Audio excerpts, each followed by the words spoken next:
Yo, yo, what up, everybody? Make sure my mic is straight here. What's going on, everybody? Out in the third here. Welcome, episode 2 of season 4, Mission to Mars podcast. And y'all know I can't do it without my my co-owner, my main man. We are bad gamers.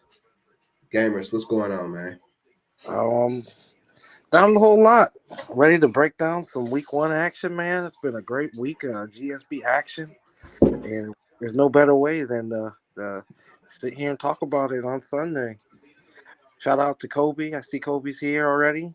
Oh yeah, what up, Kobe? Oh. Yeah, let's get on to it, man. Let's hop into the recapping. Let's show the video.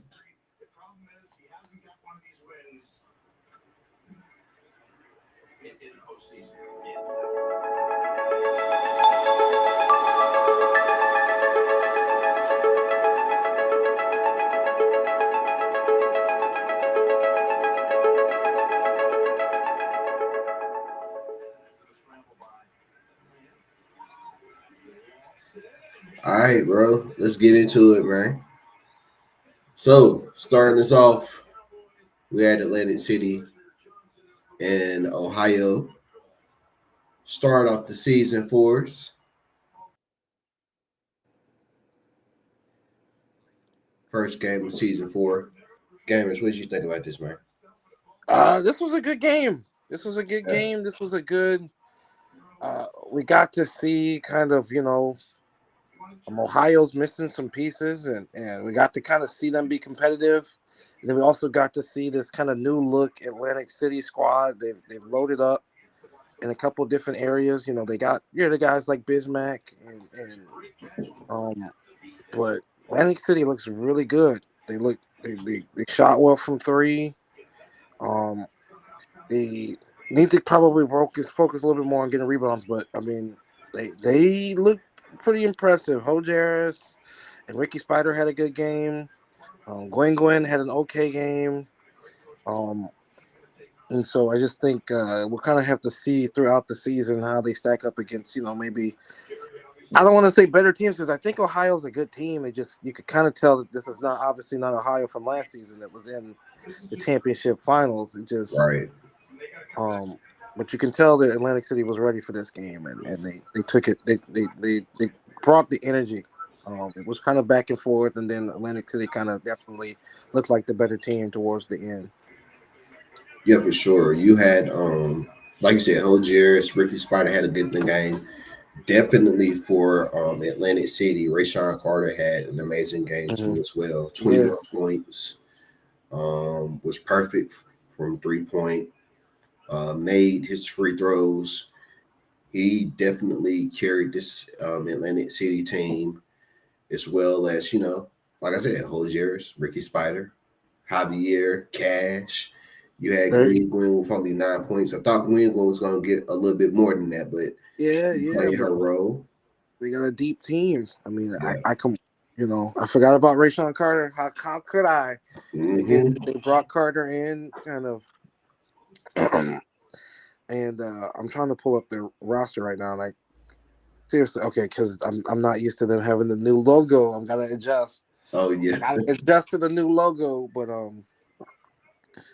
yeah, they got a really. I mean, I think I talked about that in their matchup previews. They've got depth. They've got a lot of guys last season that were kind of under the radar as far as who they were, but you could look at their stats and say, hey, Cash Wallace in the playoffs looked amazing. Jason Voorhees to me was amazing last season as a rookie point guard. I mean, he looked like a vet out there. And then you add in somebody like Rayshawn, you got Pharaoh Dotson, you got I don't want to say the 2 best players from Portland, because Rashadi Ish is still there and Devin Davis is still there, but you got 2 amazing players from Portland that produce, and so It'll be interesting to see kind of how they break Rayshawn Carter in, if he's going to consistently be able to be a 20-point per game type of scorer for them, or if he's going to have some games where other people kind of shine. But I mean, them having him there just adds an extra element that's going to make them, I think, deadly.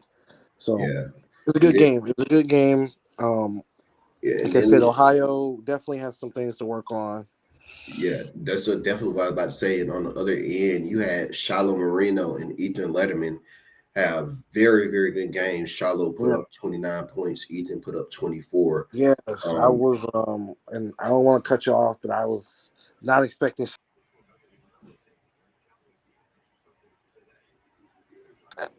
Really? you there? Gamers? I think he having some audio issues right now. But while he's getting his audio together, yeah, Shiloh Marino, 29 points, Ethan Letterman, 24 points. They definitely willed Ohio, I believe, in this game right here. Just couldn't get it done at the end there. You back, Testing gamers? 1, 2, 3. Yeah, there you go.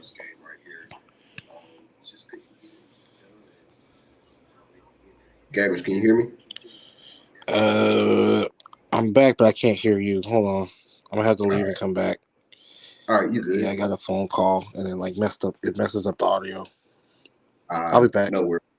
All right, cool. Yeah, but Shiloh, Ethan, 29, 24. Puff on at 6 points.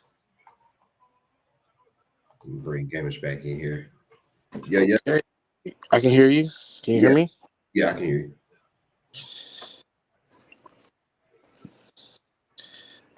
But I think we were talking about Oh yeah, and then Yeah, he was. EJ Yeah, Bailey. EJ. Yeah, we couldn't figure out Ohio's rotations.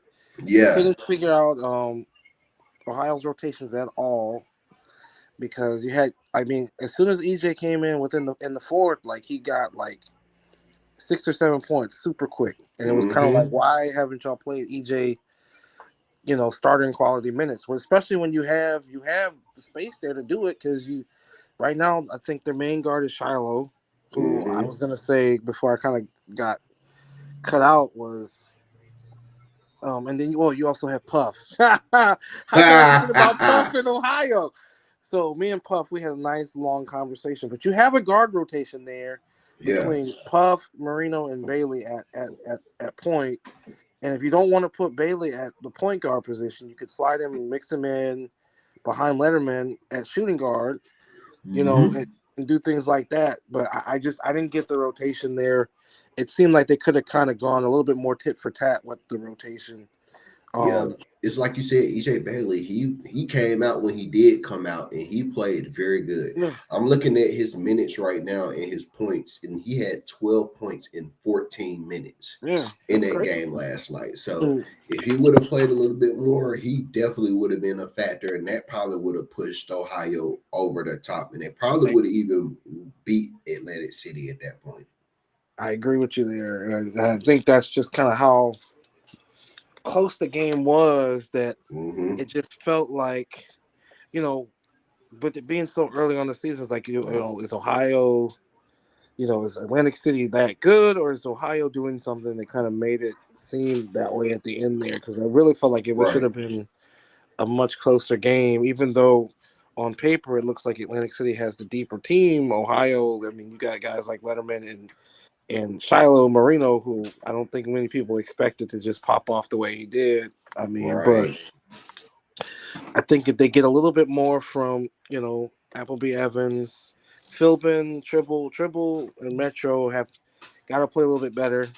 We know Tribble is good. I know that there's some trade talks about Metro and Philbin and stuff like that.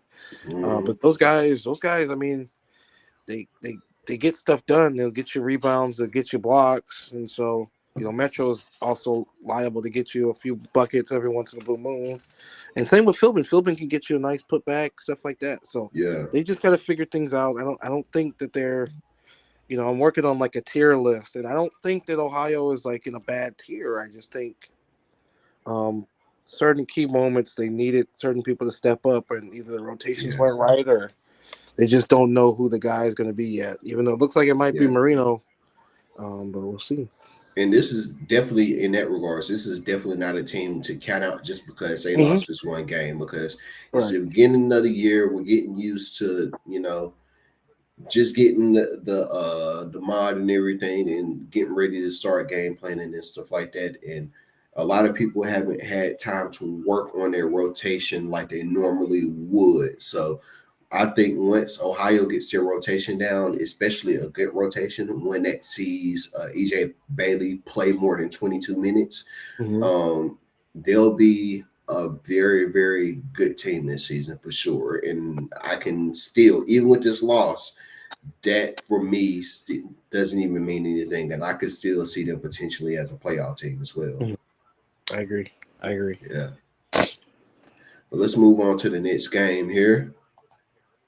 So next up, we had Las Vegas going against the Vice City Kings, where Vice City lost this one to Las Vegas 126 to 104. Key players during that game, you had Jack Lawson with 20 points, Jamal Davis 19, Tim Riggins 17, and for Vice City, King James 21, Emmanuel Blackman with 16, Petey Wheatstraw 14, still so good with 12. Mm. What you think went wrong for this game for Vice City gamers? Vice City. Um, ah, I'm trying. I remember watching this game. It was early on in the week. I think what stopped Vice City was they kind of let Baltimore get into the rhythm that Baltimore wanted to do. I think Vice City, if they're going to be competitive, if they're going to be the slashing team, they're going to need extra possessions, and they're going to need in my opinion, you gotta force turnovers. You gotta force, maybe not turnovers, but you gotta force a really good elite team out of a rhythm. And I Mm-hmm. just don't think that Vice City did enough to even really bother Las Vegas. I mean, obviously in the beginning points of games, there's going to be close points, and there's going to be, but it just felt like you know Baltimore kind of started out hot, and Vice City was just playing catch up the entire game. And there was points where it was like, okay, I think it got down. It went from like a double digit type of game to it got down to like 4 points, and then it turned back into like double digits. And, just um, I'm trying to remember exactly how the game went. Is the crazy part, which is usually not an issue for me. But my brain's foggy. Yesterday I had a lot to drink yesterday, so I'm trying to remember these games as best as possible. Let me bring up the stats for Vice City in their first game. Um, One thing I want to point out though, while you are looking that up, speaking of stats, just look going through their stats from this game. I mean, 72 points in the paint for yes, Las Vegas. They were very dominant in the paint this game yeah, compared to Vice City, who only had 44. right. And let's see, they shot 62% from the field compared to Vice City's 56. One thing that I definitely think killed them, um, you got 14 points off of turnovers Yep. during this game. So that definitely killed White City right there. And second chance points, if you ask me. What you think, gamers? No, I agree. I agree with you. And we know that Las Vegas. We know they're a big team. We know that. I mean, like we talked about in the first show, they try to be or want to be elite in kind of the small things that go maybe go unnoticed, but equate to winning. So rebounding, getting turnovers, points in the paint, things like that. Getting yourself buckets that are high percent chance, things like that. Um, in order for a team like Vice City, who in my opinion is, I always call them athletic. I really do feel like Vice City has one of the most athletic rosters in the league. They got out physical. They really did. Right. I mean, you're getting pushed out of the paint. You're not getting rebounds. Um, you're on the opposite end. You're letting the other team get an offensive board and getting second chance points, which just can't happen. Things like that that's effort, and that's God given talent a little bit with being able to get up there and jump and get rebounds, but uh, they just got to figure out how to hang with these elite teams doing small things, and it's hard. It's hard when you got you lose someone like Pedraza who gets you 8-9 rebounds a game, Hmm. um, and they weren't too off on the rebound margin, but every rebound's not equal, so but the points in the paint definitely show that Las Vegas wants to beat you inside. They want to kick it inside. They want to force you to play defense on their bigs and forwards and their guards because Riggins and Huxley are gonna slash and drive too, and you got to be able to have someone that can shut them down and stop them from being able to take it on the inside like that, and you Right. know. Uh, but Las Vegas looks strong. I think we talked about tier list a little bit after the game, and there's definitely some obvious tiers that are starting to show. But I don't think I'm going to put out a tier list until like after week 3 or 4 because it's still so early. Yeah. But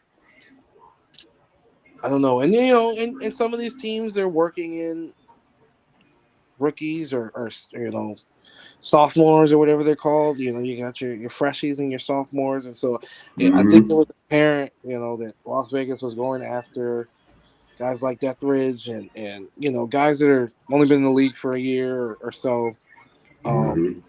but smart. Yeah, indeed, indeed, indeed. All right, let's move on to the next game here. Good thing. All right, so we had San Antonio and Pittsburgh Steelhawks. Pittsburgh goes down 106 this to 97. What you got to say about this one, this Gabby? game baffled the heck out of me. I'm a Pittsburgh fan. I'm also I'm a fan of every team in the league. I'm a Pittsburgh fan because I like blue collar teams. I like teams that don't quit. This game should not have been the final score that it was. San Antonio was rolling in this game. San Antonio started playing like the game was over in about the third quarter, and then that's when Pittsburgh started making a run and actually made them start to sweat a little bit because they started getting hot. They started getting guys going. Um, but shout out to Biff Markham. I loved San Antonio's original game plan. They still need to work on their rotations. Biff Markham sat for way too long, in my opinion, after he got Hmm. hot. They had the mismatch they wanted all night. They had Biff on a rookie, or Pittsburgh put a rookie on Biff Markham, whatever way you want to call it. So Biff was killing it in this game. I think Biff dropped 24 points. He's got to get his rebounds up. I wrote in the matchup preview, if you get Biff Markham to start taking about 3 to 4 3-pointers a game. You have not just an all-star, but he's like an all-star captain type of caliber player, all first team GSB caliber player. If you just get his shots attempts up, because he's so efficient, he's not going to miss. And I don't know why they aren't giving him 3 to 4 3-point shots a game. I mean, at 6'10", 6'11", it's like Durant. He can shoot over people, get him a mismatch on, put him on a small forward or something and get him a mismatch and get an easy three all night. But it was a good game plan for San Antonio. Obviously, they know that Pittsburgh is, you know, building. I mean, this team was the Merfolk last season, and the Merfolk, I think, got 1 or 2 wins last season. So, roster Yeah. looks good on paper. It looks way better than it did last season. I kind of thought Ackles and then Dex Matty had a good game. I knew Dex would have a good game. I expected a little bit more out of Banks, and Banks did get hot in the fourth. Um, but San Antonio looked good.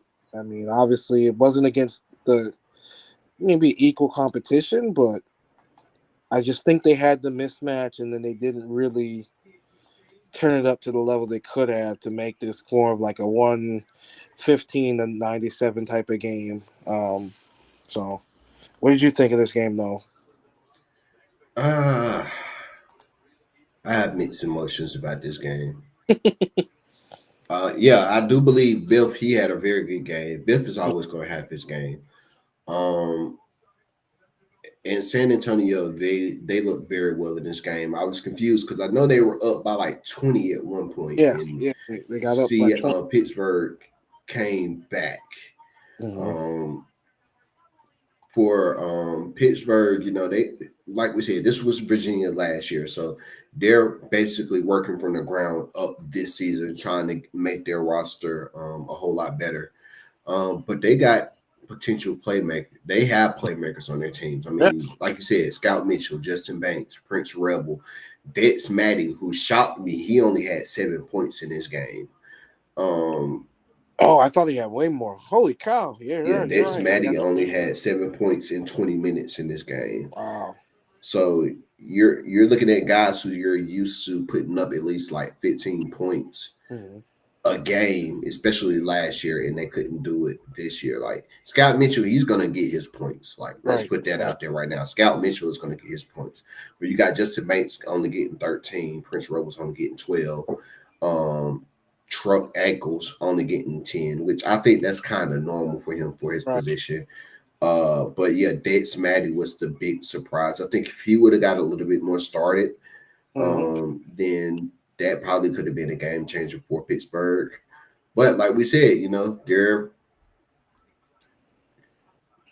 they're the Merfolk from last year Right. right now. It's going to take a little time for them to get it together, but they're going to get it together.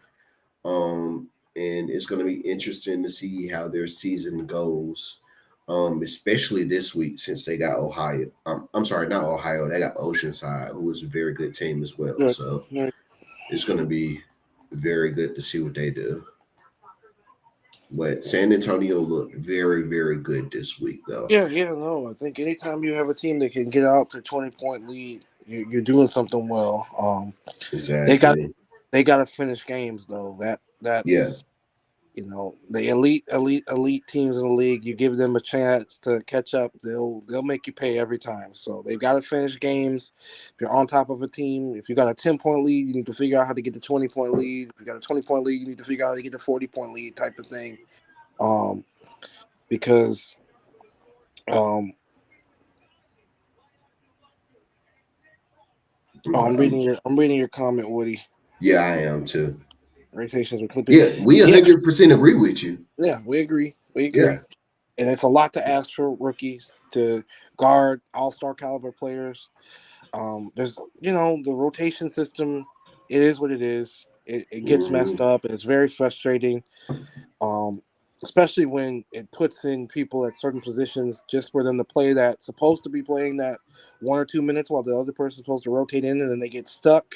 Hmm. That blows my mind. When that crap happens, when you got Especially when the player getting ready to come in and then they all of a sudden go on like hit like two in a row and yeah. the AI decides to put takeover on and Oh now yeah, oh yeah. And you oh people stuck. I mean, that happened a lot with us at Curator. Curator would come in last season.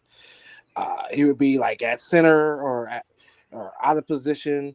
He would do maybe one or two things. Somehow get takeover because the other person that he's guarding wouldn't be doing anything. And I think the takeover is like a mixture of how that player is playing, and then also like takes into account how their matchup is playing. So if their matchup is like just smoking shots for no reason, then your player gets takeover somehow because it's like, oh, good defense, but like he didn't do anything. But and then also because Curator like wouldn't take any shots, so therefore his shooting percentage was amazing because it was 100% because he didn't shoot, or he would take one shot and it would go in, and then just crazy stuff that happens with takeover.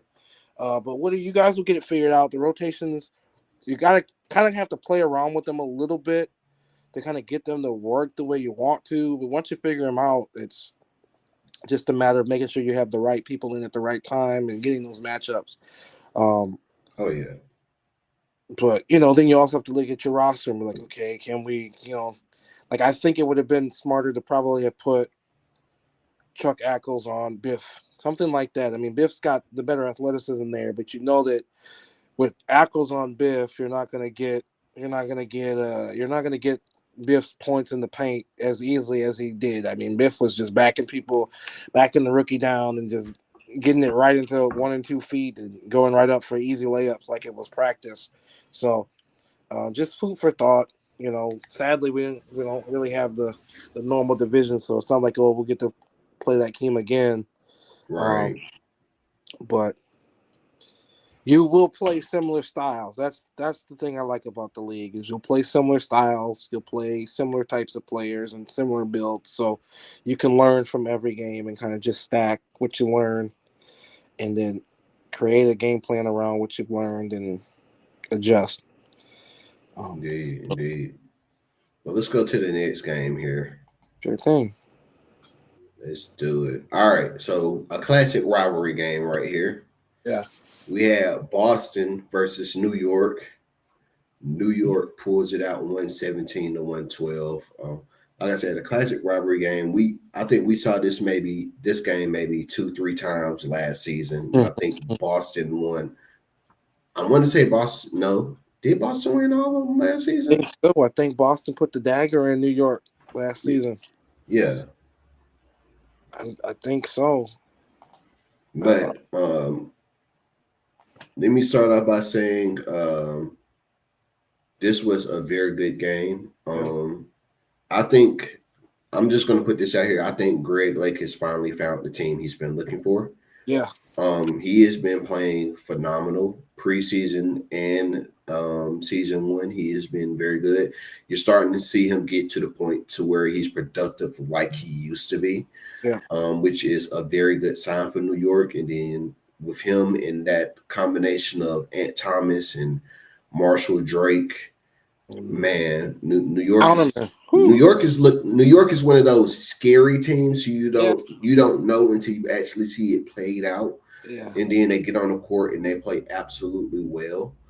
Even though the game was close, New York played very well. And on the other end, you got Brum James doing Brum James things. 25 points. They looked pretty good. It just wasn't enough for Boston. What you think, gamers? No, I agree with everything you said. You can tell with Boston, they definitely have like their top 4 or 5 guys. Mm-hmm. And with New York, man, like I said, I was talking about coaching jobs.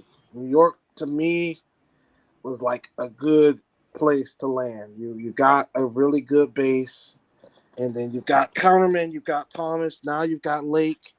That 3 right there, before you even start adding in people like Drake and Phillips now and Apollo there now, Maximus looked amazing on defense.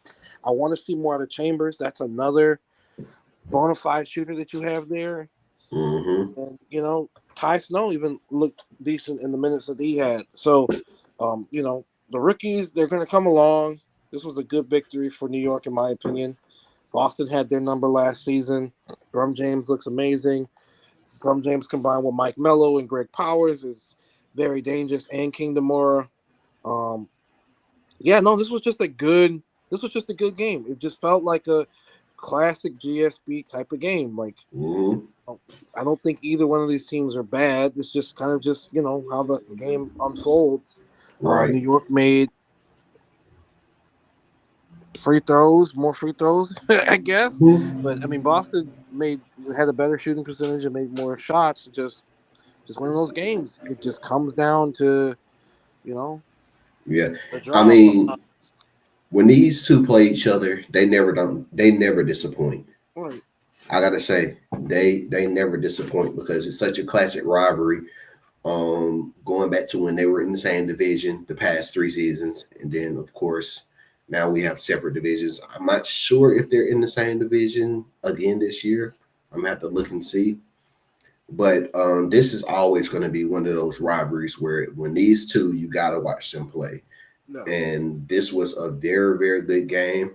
I said last week, New York, this was your one chance to impress me because I was riding them all last season. We all were. Me, you, and Rayman. Shout out to Yeah, Rayman. Rayman was. We was riding New York hard last season, but there's a glimpse of hope for New York, especially the way, like I said, like the way Greg Lake is playing and those other guys is playing. But Mhm.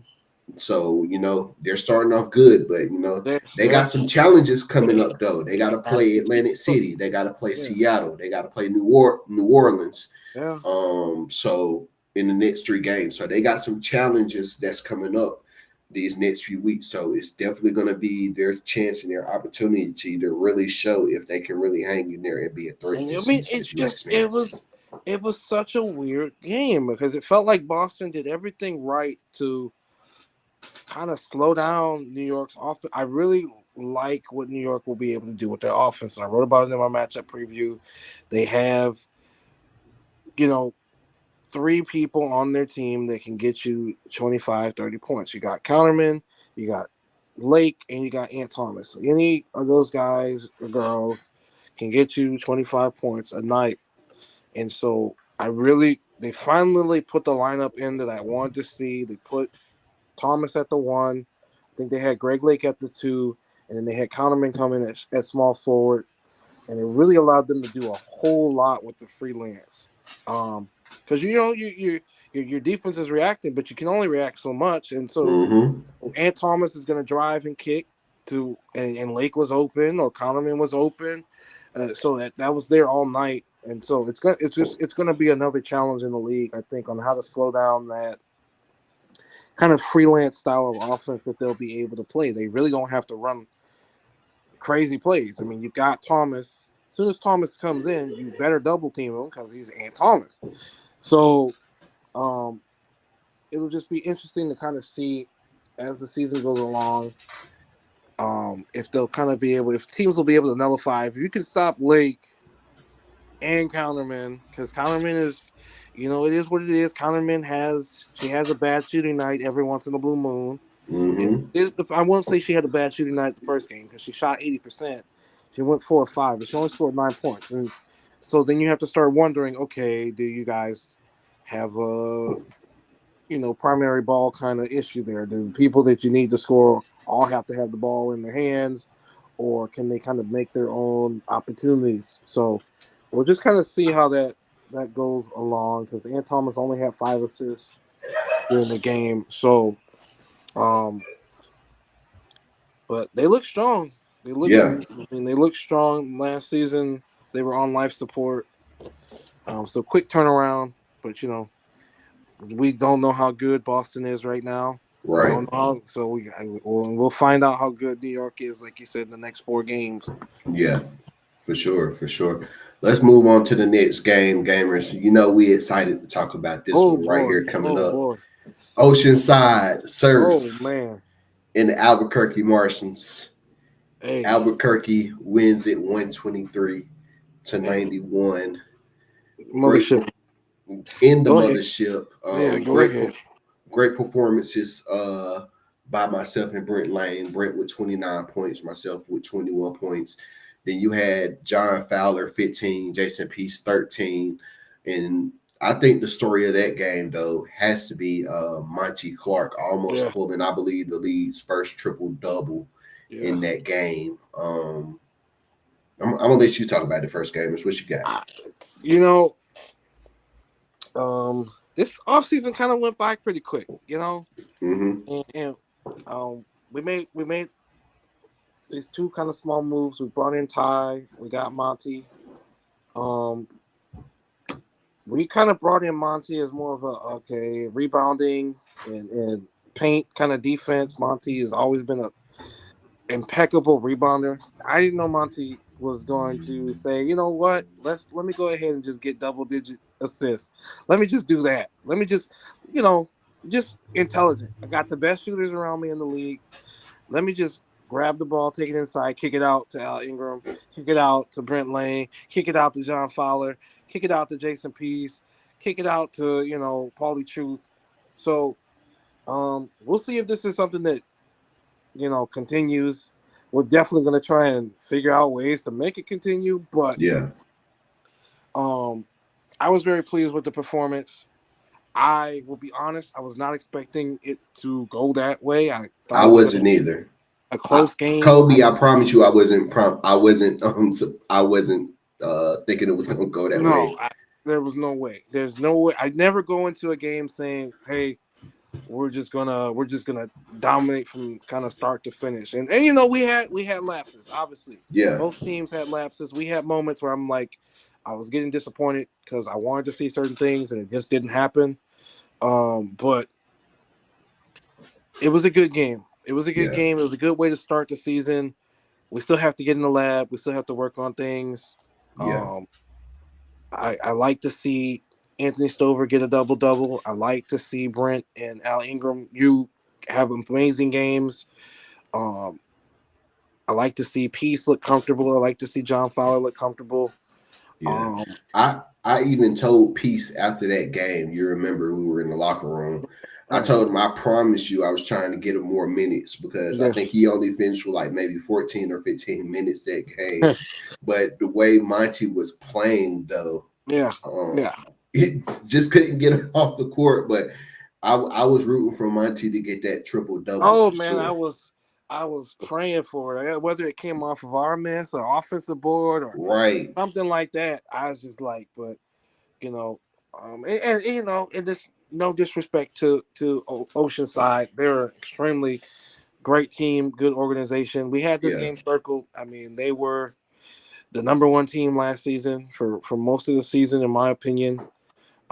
They didn't finish the way they wanted to last season, but that didn't mean that we were going to take them lightly, and I knew that they weren't going to take us lightly. So I just think it's early on in the season right yeah. now. I It's just very think early in the we season. picked up kind of right where we may have left off, and it feels like Oceanside just has a few things that they need to add back in to get to where they're going. I don't think that they're a bad team. I don't think that this game No, not at is going to all. have any bearings on their future this season. I just think it was kind of like when we were doing the predictions last episode, it was kind of like, okay, who's more ready right now just to start the season? Everybody's rusty. We haven't played all off season. We had one preseason game to kind of work on things. But preseason game, you don't get to see the full picture of all your players and all their Right, builds, things like that. Um, I just think we were a little bit more ready right now. We didn't shoot nearly as many threes as people always claim that we shoot, whatever that's about. yeah. And 62 points in the paint. That's a lot for us. yeah, yeah, That is a yeah, a lot lot for for us. us. It really is. And so I liked that approach. It felt like we were a lot more balanced. We weren't afraid to slash. We weren't afraid to go at the hole and Hmm. force fouls. Obviously, I wanted to see that 100% from the free throw line, but I'll take 80%. I'll take the 39 assists. We were moving the ball around. We looked like we were having fun out there. Yeah, The mothership was rocking. I mean, it looked good. It looked good for a first game. You know, now that we put out the tape, teams are going to make adjustments, so we have to kind of prepare for that. But Kobe looked great in the game. yeah. Kobe He, looked very good. Josh Young 2.0 had an okay game. He got 15 points. Dime looked okay. He had And 13 points. Go ahead. I gotta say, like I said, Kobe had a real good game because he was frustrating the hell out of me Oh that first quarter because he kept going ISO on me and he kept getting me out like, yeah, yeah, don't do me like this, Kobe. Like, yeah. oh man. But yeah, definitely he had a very good game. Dom Hardaway, 13 points. Josh Young 2.0. They had a very good game. They definitely exposed some weaknesses that we definitely have Yeah, during that game. yeah, And our rotation was a little bit off. yeah. Rotations are a little bit off. Yeah. And I, I, I think that's one of the things that every team is going to have to deal with yeah, on these first few games. Like getting used to how 2K is doing the rotations this time around. It's yeah, I agree. so But I mean, by what me. was your By takeaway? me. What was your takeaway from this game? We could talk about the Martians all night long. My takeaway is, I almost Well, the funny thing about it is, if you know, Jason Peace and Monty Clark is both power forwards. Right. I actually started Jason Peace at the 3 for Right. this game and Monty Clark at the 4 because I wanted to put a little bit more size in there just to see how it was going to work out. Mm-hmm. And it worked out pretty good. Jason Peace, he came out scorching hot, scored 7 points out the gate, back to back to back. And then everything was coming together. Then Brent Lane, he came off the bench Oh man. and got super hot. John Fowler doing John Fowler things.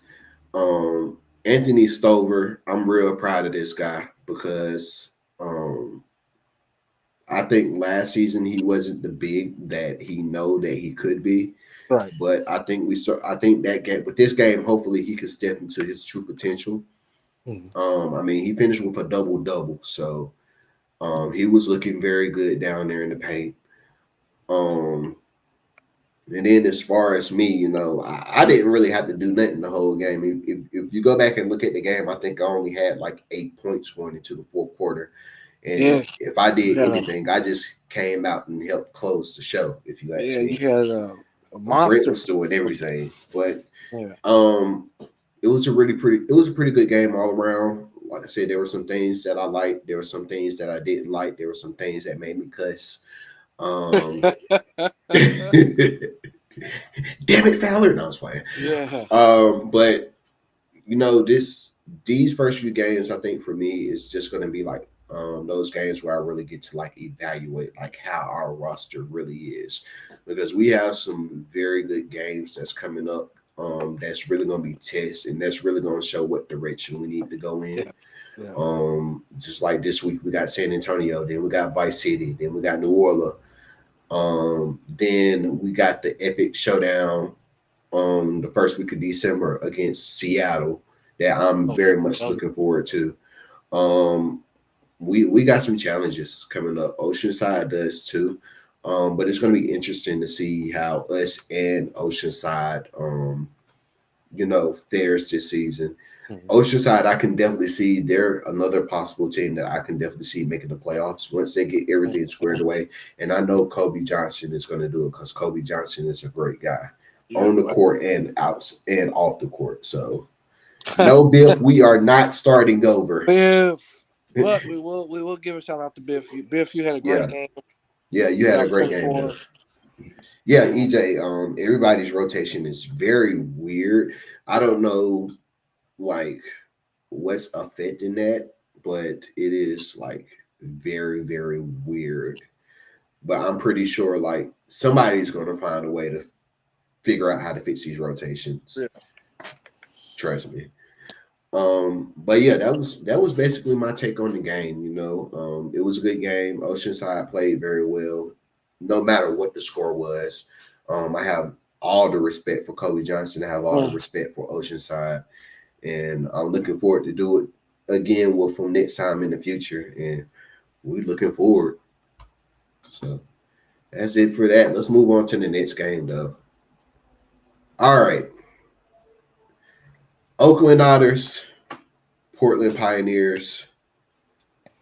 Oakland wins this 111-77. Portland right now dealing with shout out Kobe for the bits. Appreciate you, bro. Portland, one of those teams right now who are in the shoes like we were season 2, who have a bunch of rookies on their team, so they're trying to figure out their spots. Oakland just coming out and doing Oakland things. This was an old school battle of the Pacific Division. And let me just say, Cola went off during this game. He's leading the league right now in points per game right now with his performance. Cola went off in this game, and Clank picking up from his rookie season. Yeah.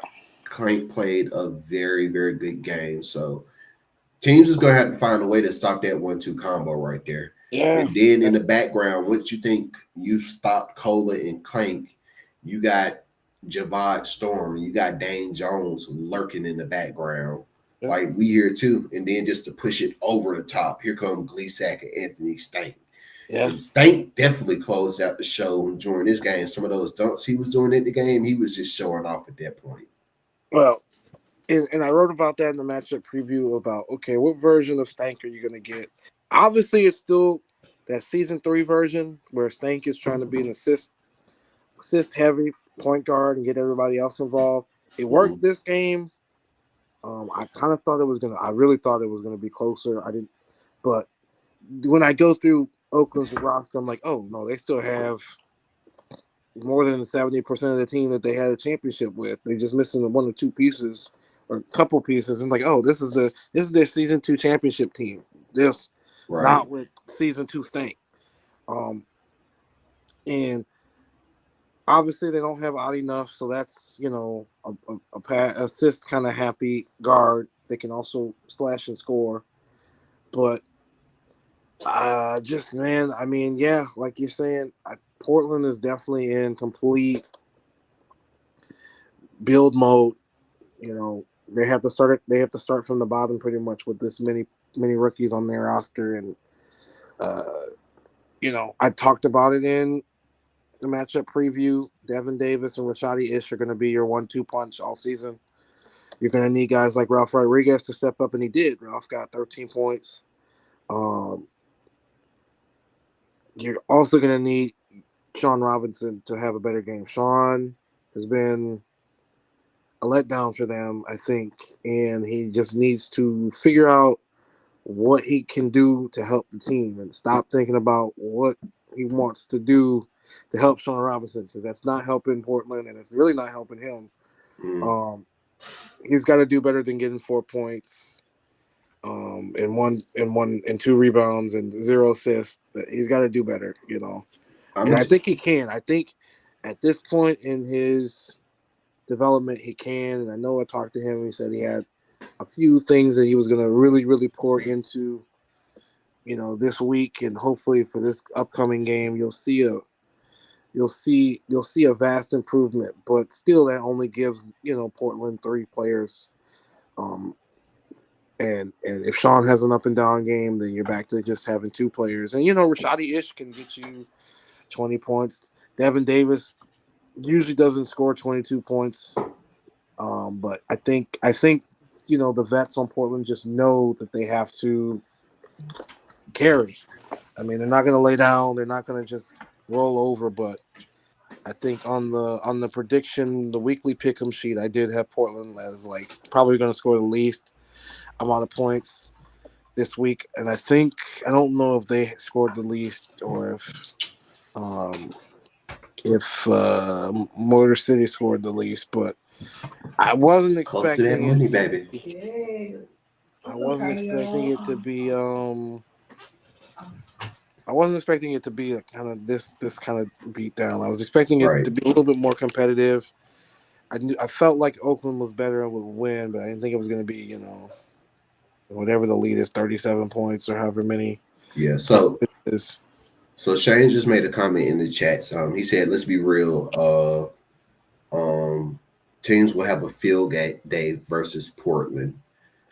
That's true, but It's you know, true. I think that's going to happen until they improve. Like they have some very good bright spots on their team. If you right. can get Sean Robinson up to speed and get him playing the way we all know he can play, and then there was a couple of rookies. For an example, Ralph Rodriguez. I think despite the loss, I think he had a very good game. Right. I think once they get developed a little bit more, no matter how long it takes, Mhm. they're gonna be fine. And I well, can't yeah. see. Go ahead. My bad. I mean, if you let's look at their schedule for the next few weeks here. I definitely agree with that though. Shane, definitely having too many rookies versus vets um, is definitely a challenge, and it's going to be a challenge. Definitely that Portland needs to overcome because they're going to get some very seasoned teams these next few weeks. They got Boston, they got Seattle, they got Atlantic City, Vice City, they got New Orleans. Mhm. They're going to get some very vet savvy teams these next few weeks. So it's definitely going to be very, very um, interesting to see how they are going to fare against these vet teams. But I like the comment that Biff just put in the chat too. All teams with rookie benches would struggle at least the first half of the season. I think once they develop, I think they're going to get to where they're developed good enough the second half of the season, and then they're going to start to compete. Oh yeah, I think that's just my take on it. that's not a bad opinion. I think it's one of those things where it depends on style of play and what you need your rookies to do. If I have a rookie that was, getting 10 rebounds in the prospect league, I need them to come in the main GSB league and get like 7 rebounds. I think if you are very specific in what you have your rookies doing, Mhm. those teams will fare better than the teams like Portland that, okay, we need you to do things that you definitely did not do in the prospect league. I mean, Ralph Rodriguez was a great scorer in the prospect league, but you're going up against better competition now. He's not going to be a 20-point per game scorer just out the gate. Right. Um, and then everybody else on the team is way under everything that they did in the prospect league, and yeah, it's going to take some time. So, um, but I mean, I think with the leadership in Portland, we'll see. I know people have mixed views on all that. Um, so we'll see if they progress properly. If not, then you'll have a team full of ghosts, and then that's like the worst case scenario. You'll be, Exactly. you know, no And win. But let me say, Oakland played very good this game. We're really going to see how Oakland is going to be this season. Once again, they're another team who has a pretty tough schedule these next few weeks. They got New York, they got Las Vegas, they got Ohio, they got Dallas. Um, they have a kind of a tough schedule too these next 4 weeks. So it's going no, to I be agree. interesting to see how they fare against these teams. I mean, we know the level that Oakland can play at. Yeah, yeah, They I, have they've been a championship caliber team since they won the championship. The season they won the championship, yeah. they just fell apart for some reason Well, last season. they fell apart last season was, in my opinion, because I don't want to point fingers at people, but Stank wasn't Stank last season. Stank was trying Hmm. to be a passer first, which worked. I mean, you need that any offense, but um, what I'm seeing is a lot of teams that are trying to run their offense around guards that don't attack and defer. You end up with these lapses. You end up with these lapses in offense where you can't score. It's like the offense breaks down, passes don't happen, or shots aren't. It's just the timing of everything just gets messed up. I don't know why 2K is that way. You would think, oh, this person is passing and doing what I want them to do, but those moments where you need Stank to take over last season and Stank didn't, I think that cost Oakland a couple of games, and then it snowballed, and then you also had Clint Thompson that was a rookie last season. Right. And so that with any rookie, you're going to have lapses on defense, things like that, and you'll try to make up for it. He would make up for it by getting double digit scores and things like that. But still defense and rebounding is, in my opinion, what wins championships. So um, unless you have a highly deadly offense that nobody can stop, but we won't go into that anyway. No, I think Oakland, if they can get back, I wrote it all last season. If they can get back to the identity that made them Oakland in season 2, where they was just gonna dominate, and they didn't Hmm. care who it was, they didn't care how it was, they were gonna dominate. They can get back to that type of mindset, then yeah, this could be a very good Oakland team. If not, then it's gonna be. I don't think it'll be. It probably will be the same last season. They'll win games, and then they'll lose games that they shouldn't lose, and in ways that they shouldn't lose them. And um, you know, it'll just be interesting to kind of see how they approach each week. It could be a very, very, very, very good team. There could be a very good defensive team. They also have the ability to shoot threes. I mean, they made 13 3-pointers. I mean, but played Portland. But I think if they can clean up a couple of areas, another one of those teams that we'll see. We'll see what tier they kind of fall into after week 4. We'll see. Indeed, indeed. All right, let's move on. We got 2 more games we got to run through here. Alrighty. All right, so next up, we got Motor City in New Orleans. New Orleans won this one 110-83. The Riders looking like the Riders. Yeah. I know they're going to be playing with a chip on their shoulders after missing the playoffs last season. So they came out Yeah. They came against out. Motor City and they did what they needed to They do. did their thing. There were a few moments where it got close. A few Mm-hmm. moments where it got a little heated. But we know. I mean, Motor City. They're kind of. I don't want to say that. I mean, yeah, Motor City is kind of like Pittsburgh right now. You got guys on your team, but at the same time, you're also breaking in rookies. You're also breaking in younger players that have only been in the league for 1 or 2 seasons. And then you're also trying to work in a system that maybe just doesn't work right now in the league. Right now, unless you have a team like Seattle where you've got 3 bigs that are, you know, all-star caliber, I just don't know if inside games work as much in the league as it should. I mean, so Mm-hmm. Bear Johnson, I love Bear to death, but the situation he was in Dallas in season 2 or season 3 or whatever season it was perfect for him. He was getting double-digit points, double-digit rebounds, averaging nearly a double-double, if not averaging a double-double.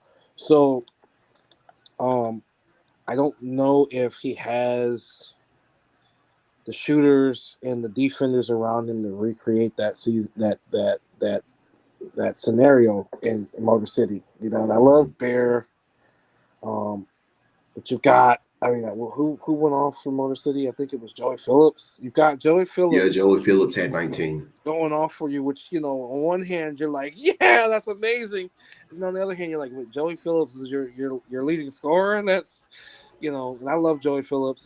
Was amazing. Um, who was Joey Phillips on? Was he on Flying Stallion? I can't remember what team Phillips was on last Yeah, he season. was on Dallas last Yeah, season, I I believe. remember he looked amazing against us in that first series. I'm like, golly, Joey. And on that run that Dallas was on, yeah, Phillips was like one of my favorite players, and I was surprised that people weren't mentioning him as much as well as he was playing. But Mm-hmm.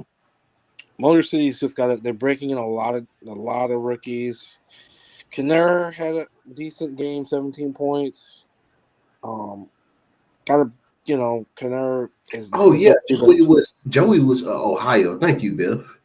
Yeah, Joey's on Ohio. Thank Joey you. was Yeah, on Ohio. everybody in Ohio looked amazing last season. Yeah. Yeah. Joey was on Ohio. Yeah, I couldn't remember if it was Dallas or Ohio. I knew it was some team that was like on a hot run. Um, Mm-hmm. and Canara's got to play a little bit more primary ball handler type of point guard. He only had 1 assist, 3 turnovers. You don't like that assist to turnover ratio being that way. Um, I know that there's Northern City, and I talked to Glass kind of about what he needs help on what to do with Ivory.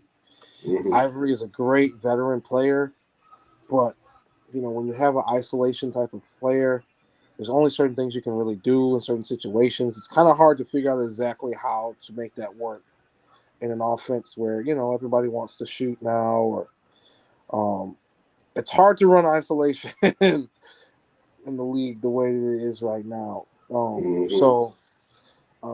But I don't think that Ivory is a bad player or a bad fit. It's just okay if that's going to be a main component of your offense and your team. You got to figure out exactly what you need to do to make that work. Um, and so because right now Motor City's got I pulled up the wrong tab. Got 1, 2, 3, 4, 5. They've got 5 guards. I guess Phillips is kind of a tweener, but you got 3 point guards on the roster. You got to figure out what to do with Hunter Jackson. He actually had a decent, okay game. He made um, both of his 3 pointers. Bear's got to do more. You got to get more rebounds out of Bear. You got to get more points out of Bear. Christopher Jackson Jr. Growing pains. #1 overall pick. Growing pains. It's going to be growing pains because you're getting asked to do things that are hard to do as a rookie. So, Mm-hmm. and then the main thing is Pedraza. Pedraza's got to carve out a name for himself. A lot of people want to say, okay, you got to build your system around. No, Pedraza is the type of player that he needs to come in and carve out a name for himself. That's his play style. His play style is I'm a slasher, and I get rebounds, and that translates to any offense anywhere, any league, any country, any planet. He needs to come in, drive, and get rebounds. He doesn't, Mm-hmm. him getting 5 rebounds to me is unacceptable. Him getting 4 points to me is unacceptable. He should come in with this opportunity saying, hey, this team, we don't have, we have Phillips, we have Kenner, we have Ivory, okay, and Bear Johnson. I can make my mark here, and this is what I'm going to do, and I'm going to be elite at doing that because I was the #1 overall pick in the first ever GSP draft. That should be Pedraza's mindset. And I just didn't get that fire out of him, you know. And so those are the conversations that need to happen in that locker room. I don't think Motor City is a bad team. Yeah, I'll compare them to Pittsburgh because it's the same type of situation. Pittsburgh has, vets on their team, and then they also have really, really, really young guys at the very start of their development. And Motor City Right. is the same way. But your vets should be able to get you more than 80 points, 83 points in this game. I feel like their vets should have kind of came together and say, okay, let's go for 90, let's get 100. You know, you get 20 points, you get 20 points. I'll help you with 15. I'll get 14, 13. I'll get 10 rebound. You need your vets to step up and play like vets. You don't need your vets to get 4 points and 5 rebounds. So it's not a dig. It's not a dig at Pedraza. It's more of a challenge. I know that he could play better. I know that he could, you know, be one of the best power forwards in this league. He just has to start playing like that. Mm-hmm. Um, but I ranted enough about Motor City. Let me start my rant on Nola. Nola looked exactly the part. I think they didn't shoot the way they wanted to. They had a couple of open looks that they didn't go in, but I for this game I predicted them. I think when we did the pick'ems, I predicted Nola to score the most points this week. So I was kind of a little bit. They had a couple of lapses where they weren't scoring the way that they could have. Um, but yeah, Gaucher looks good. Cameron Best looks amazing.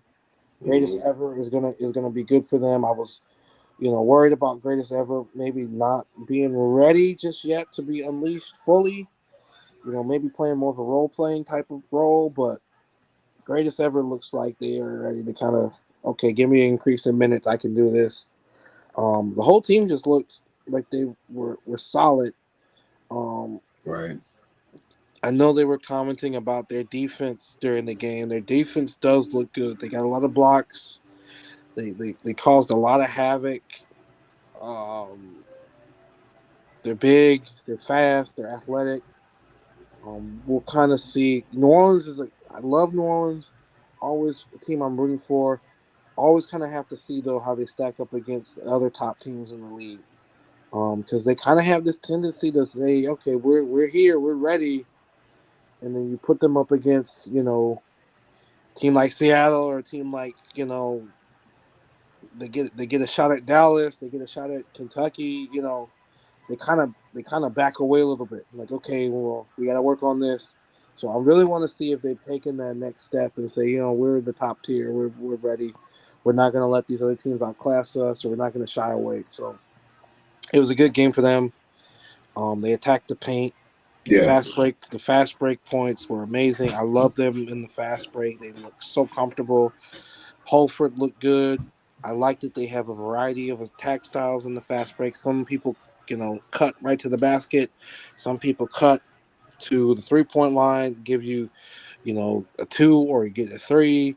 Um, they have no problems forcing and getting to the foul line, attacking, making people guard. So they've got a very, very, very, very well-rounded offense. Um, Indeed.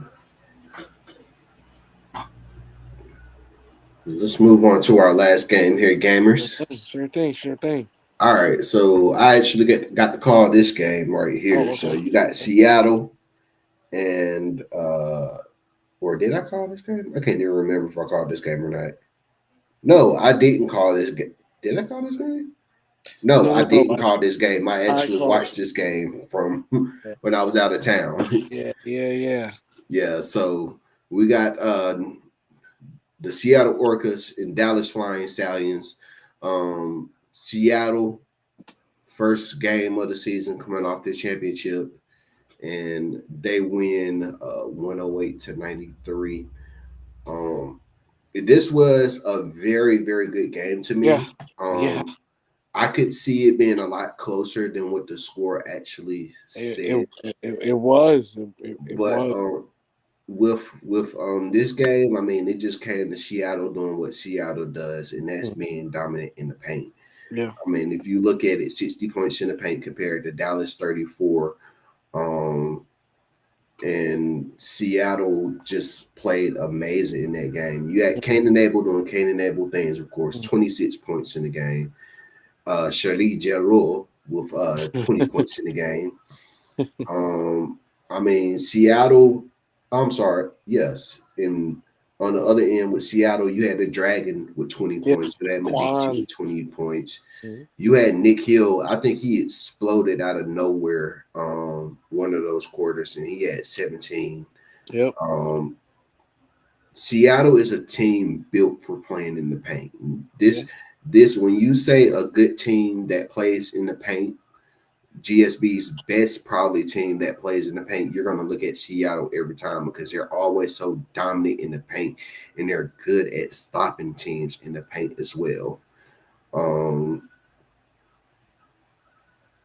so what you think, gamers? Yeah. No, this game was close. Um, and you see a lot of games like this where the teams might not be evenly matched, but it's just you've got a good game going. You just got a good game. You got a competitive game. Dallas kept this game competitive. I think Seattle kind of got out to a lead, and if I recall, I think Dallas came back in this. Mm-hmm. Took the lead maybe for like 1 or 2 minutes, and then Seattle stormed back. They came back a couple of times, Yeah, if I remember correctly. it was a very good game. Um, for game of the week, it felt like game of the week. It really did live Mm-hmm. up to that. Um, I agree with what Shane is saying. Dallas needs a third person. They really do, and they've kind of been coasting on their role players, in my opinion. Mm-hmm. This last season, they had Cain Abel, they had Just Blaze. Um, I can't think of the third person. Jesus, my brain is. They I had can't. look. They basically, it looks like to me when I'm looking at their roster, it looks like they have just about the same team they had last year, except Right, for they this year they have Lenny Lyons and Suerte right. They have this Sporting season Lenny as well. Lyons. I think Datica is Yeah, gone. Danica is gone. And Joey Phillips is or not Joey Phillips. I keep bringing up Joey Phillips. He did not play for Dallas. I keep thinking that for some reason. Right. They're usually Perry Pinkert will give you more. Um, Mm-hmm. they're let me look at their roster right now. I think it's Cameron Kane. They're trying to figure out what to do exactly with Cameron Kane. Mm-hmm. So Um, it's I think I have it in front of me. So they have Kanan Abel, Shirley. Tyree. That was Yeah, it. Tyree. Oh my gosh. Yeah. Seattle completely were able to shut Tavian Tyree down. He didn't look like himself. He went 2 of 9, shot 22%. They didn't do a lot to get him shots in different areas. I mean, Tyree can step out and shoot a three. Okay, and Mm-hmm. I really feel like they should have done that a bit more. They should have moved him out. that would have brought Seattle's bigs out of the paint a bit more, and then you could have done ISO and with Kane and Abel, or someone could have slashed, or you could have Yeah, moved Just Blaze down. I think they put Just Blaze at center. I don't remember exactly how they did their lineup. And yeah. Just Blaze And had an okay game, but you know I that's what I I wrote. In the, go ahead. I agree with what Shane just put in the chat too as well. You can't win a game with as many bench points as they had. They only had 28 bench points compared to Seattle's 49. Seattle has one of the most complete benches in the league. Right. And you want to match their bench up with another good bench. If it were me, I probably would have, maybe switched around my rotation a little bit, gave our bench a little chance, still have some good firepower out in the first unit. But then when that second unit come in, you got to Yeah. have a good bench to compete with Seattle. I agree for sure, and I think this would have been a game where Dallas should have gone with it. Unorthodox starting lineup. Mm-hmm. I would have staggered the rotations way more instead of having a bench on a bench, because you don't. Yeah, like Seattle is the most complete team in the league, Mm-hmm. 1 through 10. They're the most complete team in the league, and they've got a system. They stick to their system, and so anybody they bring in is going to add to that system or play a certain role in that system. So even if it's someone who's not the usual mold, they are in there to do their job. They're going to do their job. So um, Dallas did, I think, as good as they could. Um, Obviously, you wanted more out of Blaze. Blaze didn't, like I said, they didn't. It just didn't feel like they did the game plan to kind of say, "Hey, let's do how we did on that run last season when we went on our run um, to win 10, 11 games in a row and make the playoffs and Right. beat Martians the game one and then force a game two and a game three." Um, so I don't know. It'll kind of be. I think their depth right now is Dallas is missing a true point guard on their roster, in my opinion. Yeah. They don't have, Sherry Jello is a is a Brent Lane style of point guard. He's going to come in, he's going to score, and they're starting him now out of necessity, in my opinion. Mm-hmm. Um, and they need to find another primary ball handler on the roster, because the thought would be, okay, we'll start Kane and Abel at point guard, but that's just not his. In my opinion, that wouldn't be his natural type of position to try to do that. Now you're forcing your best scorer into a position where he's got to facilitate, and that's taking shots away from him, Right. opposed to him getting the catch and shoot. So they've got to find a way to get old fashioned offense, which is assist, catching and shooting, and making plays happening. And I mean, I definitely think Seattle drew up to make sure to stop Tavian Tyree and Just Blaze. If you Yeah. can hold them off of getting their, those two combined can get you about 25, 30 points. Take that away, and this is what Dallas is. This is a 90 to 100 point scoring team without their two best players or two of their better players being able to pop off like usual. Right. Um, and yeah, no, I like Dallas's depth. I mean, I wrote about this in the matchup preview. The depth pieces on Dallas usually play above their average. So like Luke Boudreau, a Perry Pinkard, Pookie Seymour, those guys usually play above their average, which is what you need um, out of that depth. And Mm-hmm. right now, I just think the deficiency is trying to figure out the rotation as well. Yeah. Um, they don't really have a backup. I mean, well, they do have a backup big in Lenny Lyons, but he's a rookie. He's going to take some time to kind of. And he looked good, and Yeah. He looked good. he actually looked good defensively and rebounding wise. I mean, he didn't look out of place, but you're not going to get any offense from there. So, Yeah. If especially against a team like Seattle, you're just yeah. not going to score in the paint. So, Yeah, and it's a challenge going against the defending champs first yeah, game of the year. yeah, This was a matchup too that I know a lot of people thought was going to be the semifinal matchup as well. Mhm. So, but if we know Dallas and if we know Pizzo, Yeah. um, he's not letting this first game get to him. He's going to come out and he's going to plan his ass off for the rest of the season. And Dallas is going to be a threat for Yeah. sure. Yes. Yeah. On the other side, Seattle looked amazing. Yeah. Seattle did what Seattle Seattle did always what Seattle does. does. I mean, and that's even with two of the big three, in my opinion, not having their nights they usually have. You usually get a lot more out of Jim C. Williams and Shane Knox. They had okay nights, but What's up, Medici EJ? obviously Mario Medici was obviously like, okay, it's my night. It's my turn to be the number one in the big three with the 20 points. Mm-hmm. Um, Quan is taking that next step, in my opinion. I think I wrote about that. Uh, but she was an all star last season. Um, but he's obviously taking that step where, okay, I can command the offense. Stern Brothers did Stern Brother things. Mm-hmm. Dub Stern looked great. Want to see a little bit more points out of Still Stern, but obviously, still, I mean, well, no. I mean, he's kind of pick and choose which one wants to be, hey, I'm going to get all the assists and I'm going to get all Right. the steals. And so Dub decided to say, I'm going to get 7 assists. And usually Steele, in my opinion, is more the one that's going to cause the turnovers and get assists. And Dub is more the scorer. But, they flip flop.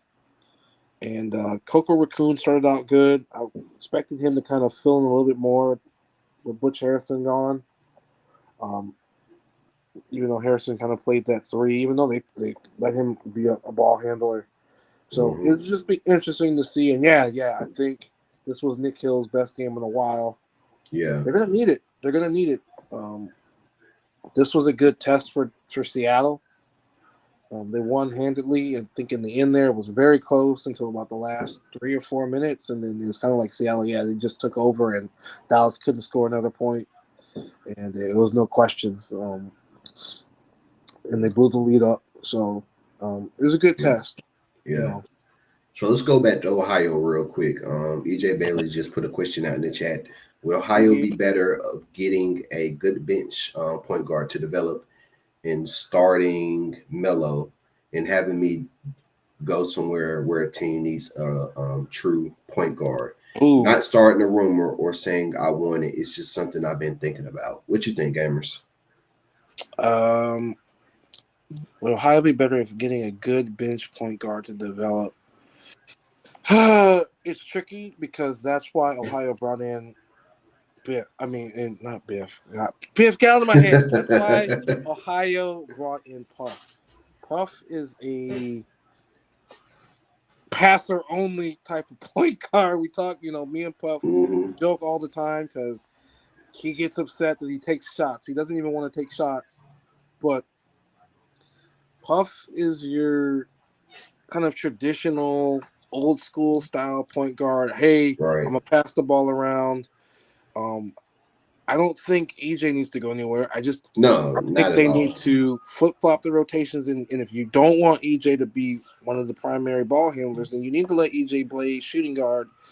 And I think you need to also flex Letterman to small forward some, even though Eaton, as soon as you mentioned Eaton playing small forward, he's like, I want to trade, but it's whatever. It's what Right. works best for the team, I and if think if having if having three guards out in your lineup means you're going to win every game, then that's what you guys should do. And if having Puff and EJ and Letterman on the court at the same time is going to equate to wins, and I think that's you have to figure out a way to make that work. But you go ahead, yeah. EJ.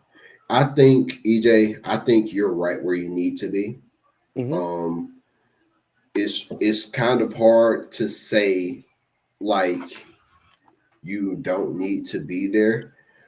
Um, but the thing about it is, even when it comes to y'all games that y'all played, you weren't very effective because you didn't have the minutes to be effective. Right. If you would have like we've been saying, if you would have had more minutes in that game, then it would have probably been definitely a different game than it was. But I think it all comes down to the way that game played out. The rotation didn't work in favor to you.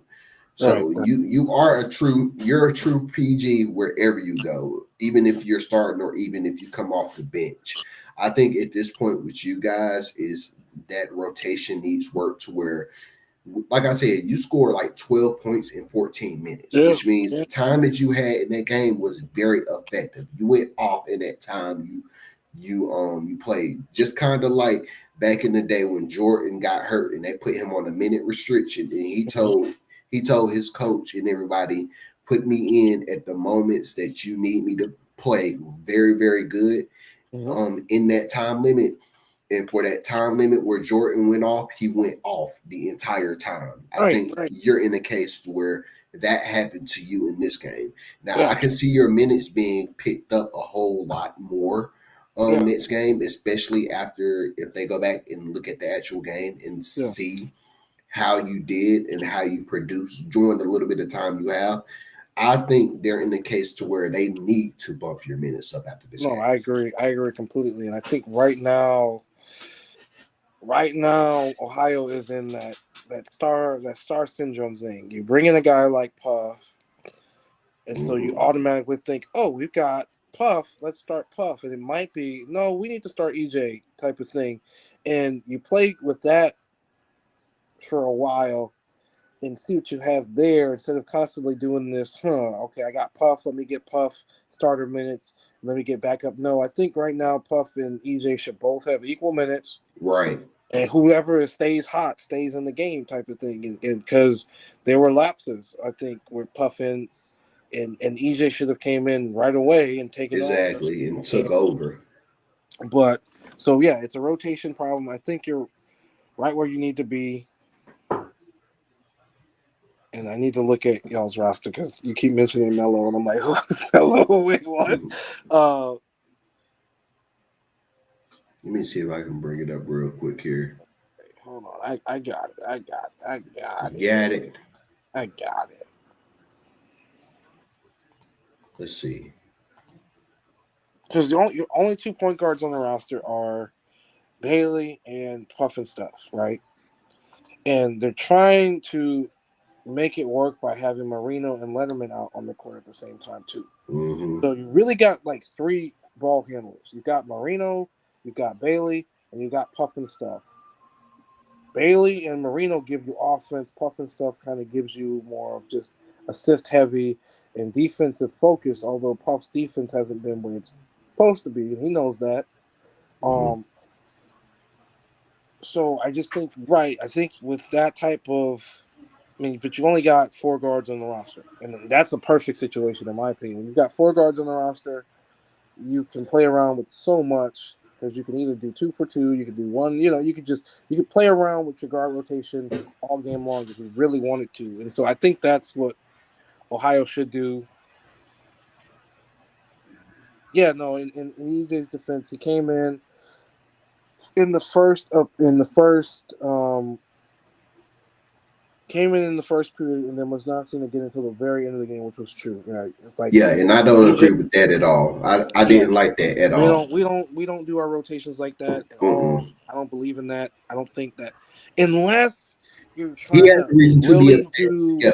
like a closing lineup and you want to give a certain look all game and then at the end you want to hit them with the complete opposite. I would understand that, but I just don't feel like that really helped um their case. It didn't feel like, I don't know. I mean, it was a close game at points, but I just don't. I think if they really wanted to maximize, they would have brought in Bailey.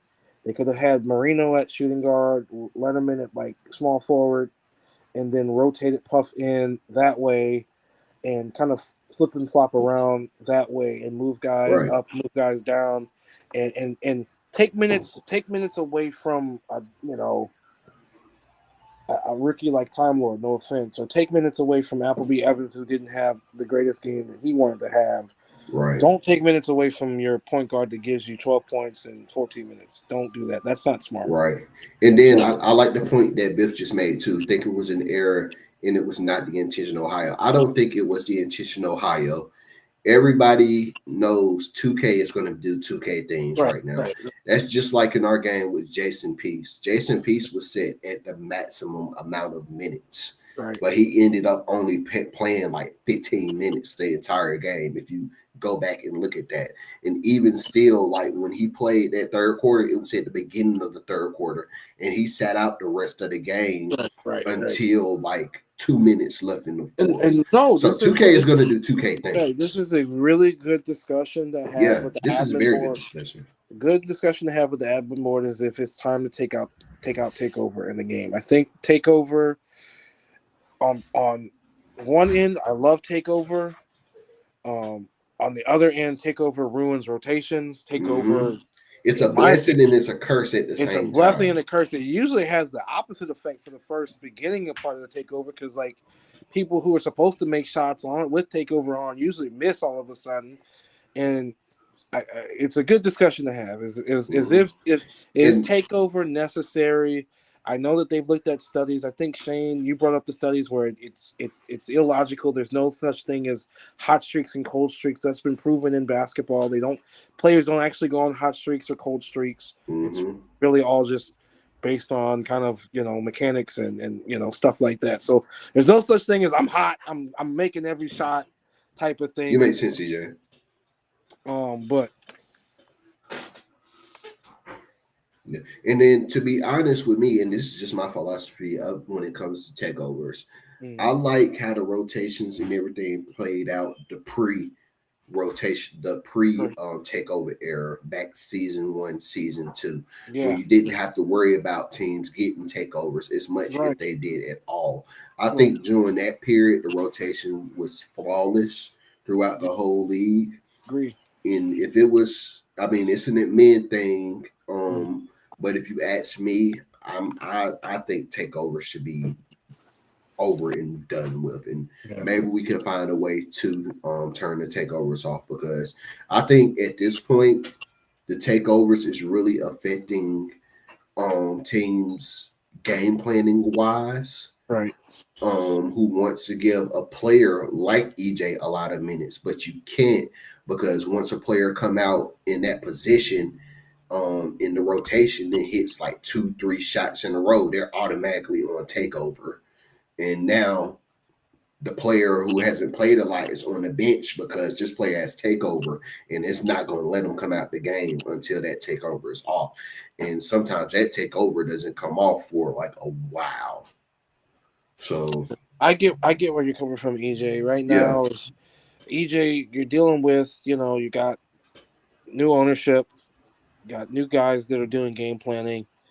And I don't think it was a slight at you for them, like I said, I don't think it was intentional at all. It definitely had to be some type of rotation error. But I think going forward, it can't happen again. I think that's kind of the situation that can't happen again. Really, either they need to come and you need to start the second half or something like that. That was, it wasn't on purpose.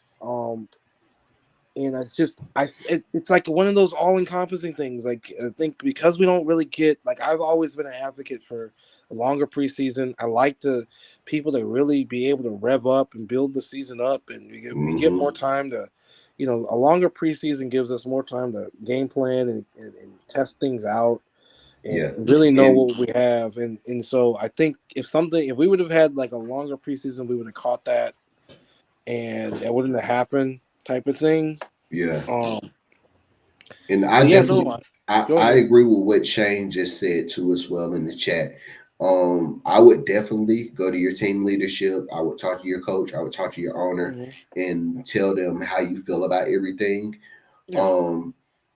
And like come up with a plan moving forward. Ethan knows, and he was just as upset about the rotation happening the way it was, because I remember him commenting during that game about it. He's like, I don't know what's going on, because I think you said something during the game, EJ, and I do remember EJ was. I remember Ethan was sympathetic. He wasn't a fan of the rotations, and I think that's just him kind of relearning how to do the game planning for this league. A lot of people don't understand really have to game plan for this league a certain way. I've been in other leagues now, and I can definitely say GSB is very different than other leagues.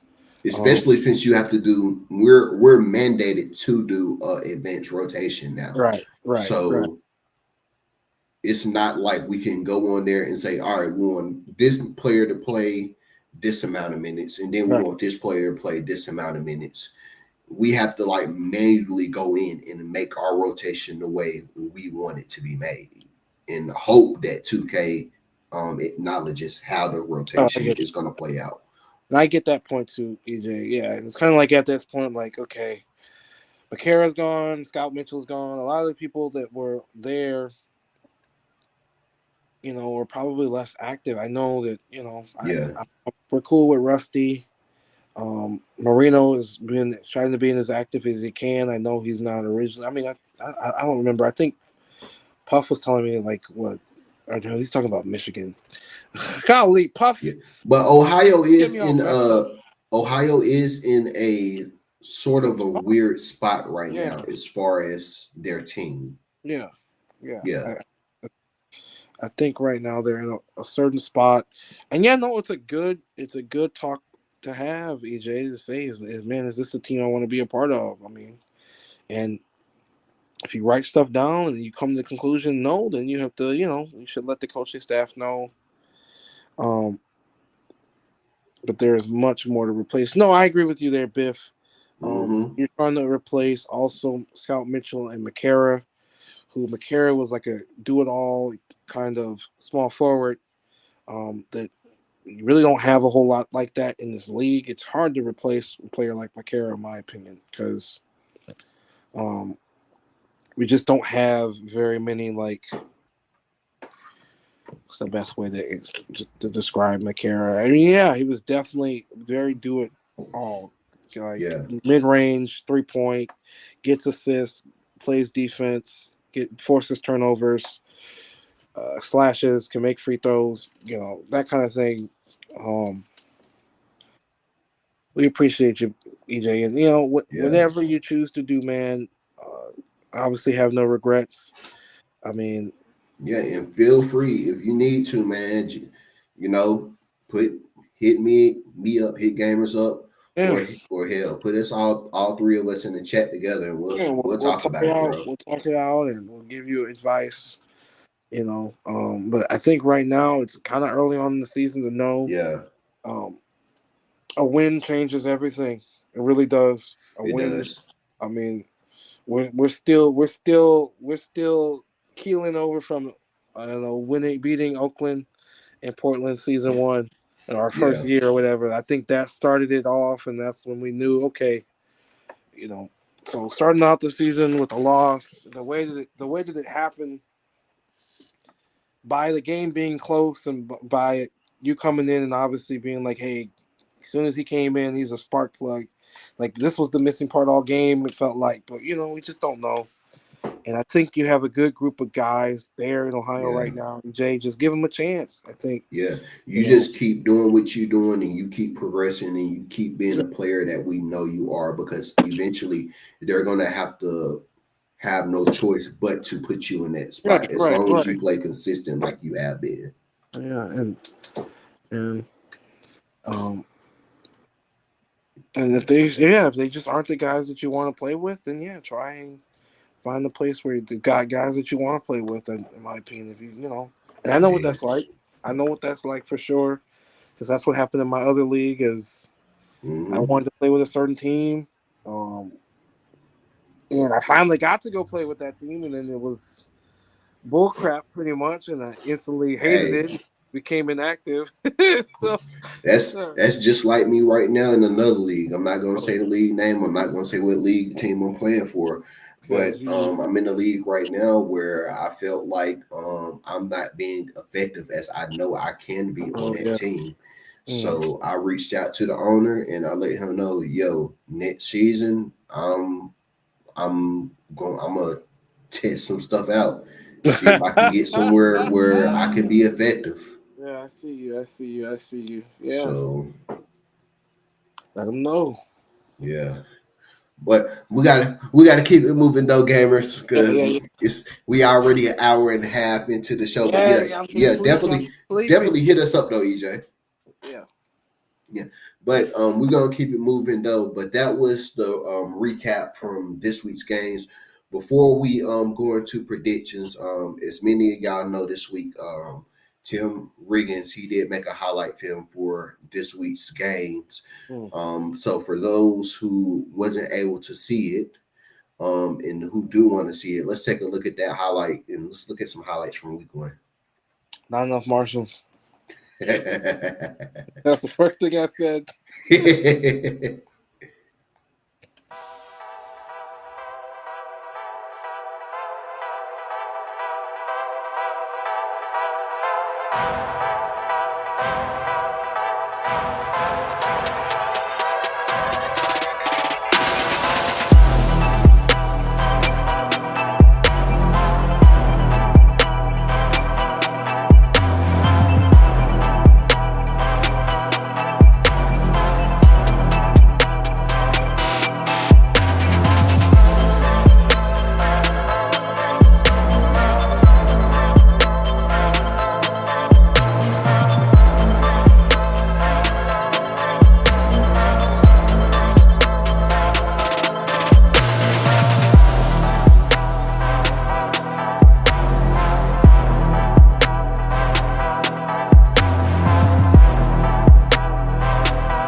Not a bad video. What you think, gamers? Oh, it was pretty good, pretty good. I It's hope pretty we get good. one more. And maybe we'll talk about that. We'll talk about Riggins as commissioner next episode. Oh yeah, because we've seen some comments already being made, positive comments, good comments, nothing bad, of course. yeah. We could talk about Riggins and his job so far as being commissioner or interim commissioner of the league or whatever. We'll see. But yeah, we're ready to do predictions. Indeed. And as always, we would love to see what y'all predictions are for these games in the chat. So let us know what y'all think. We're gonna go ahead and hop into it.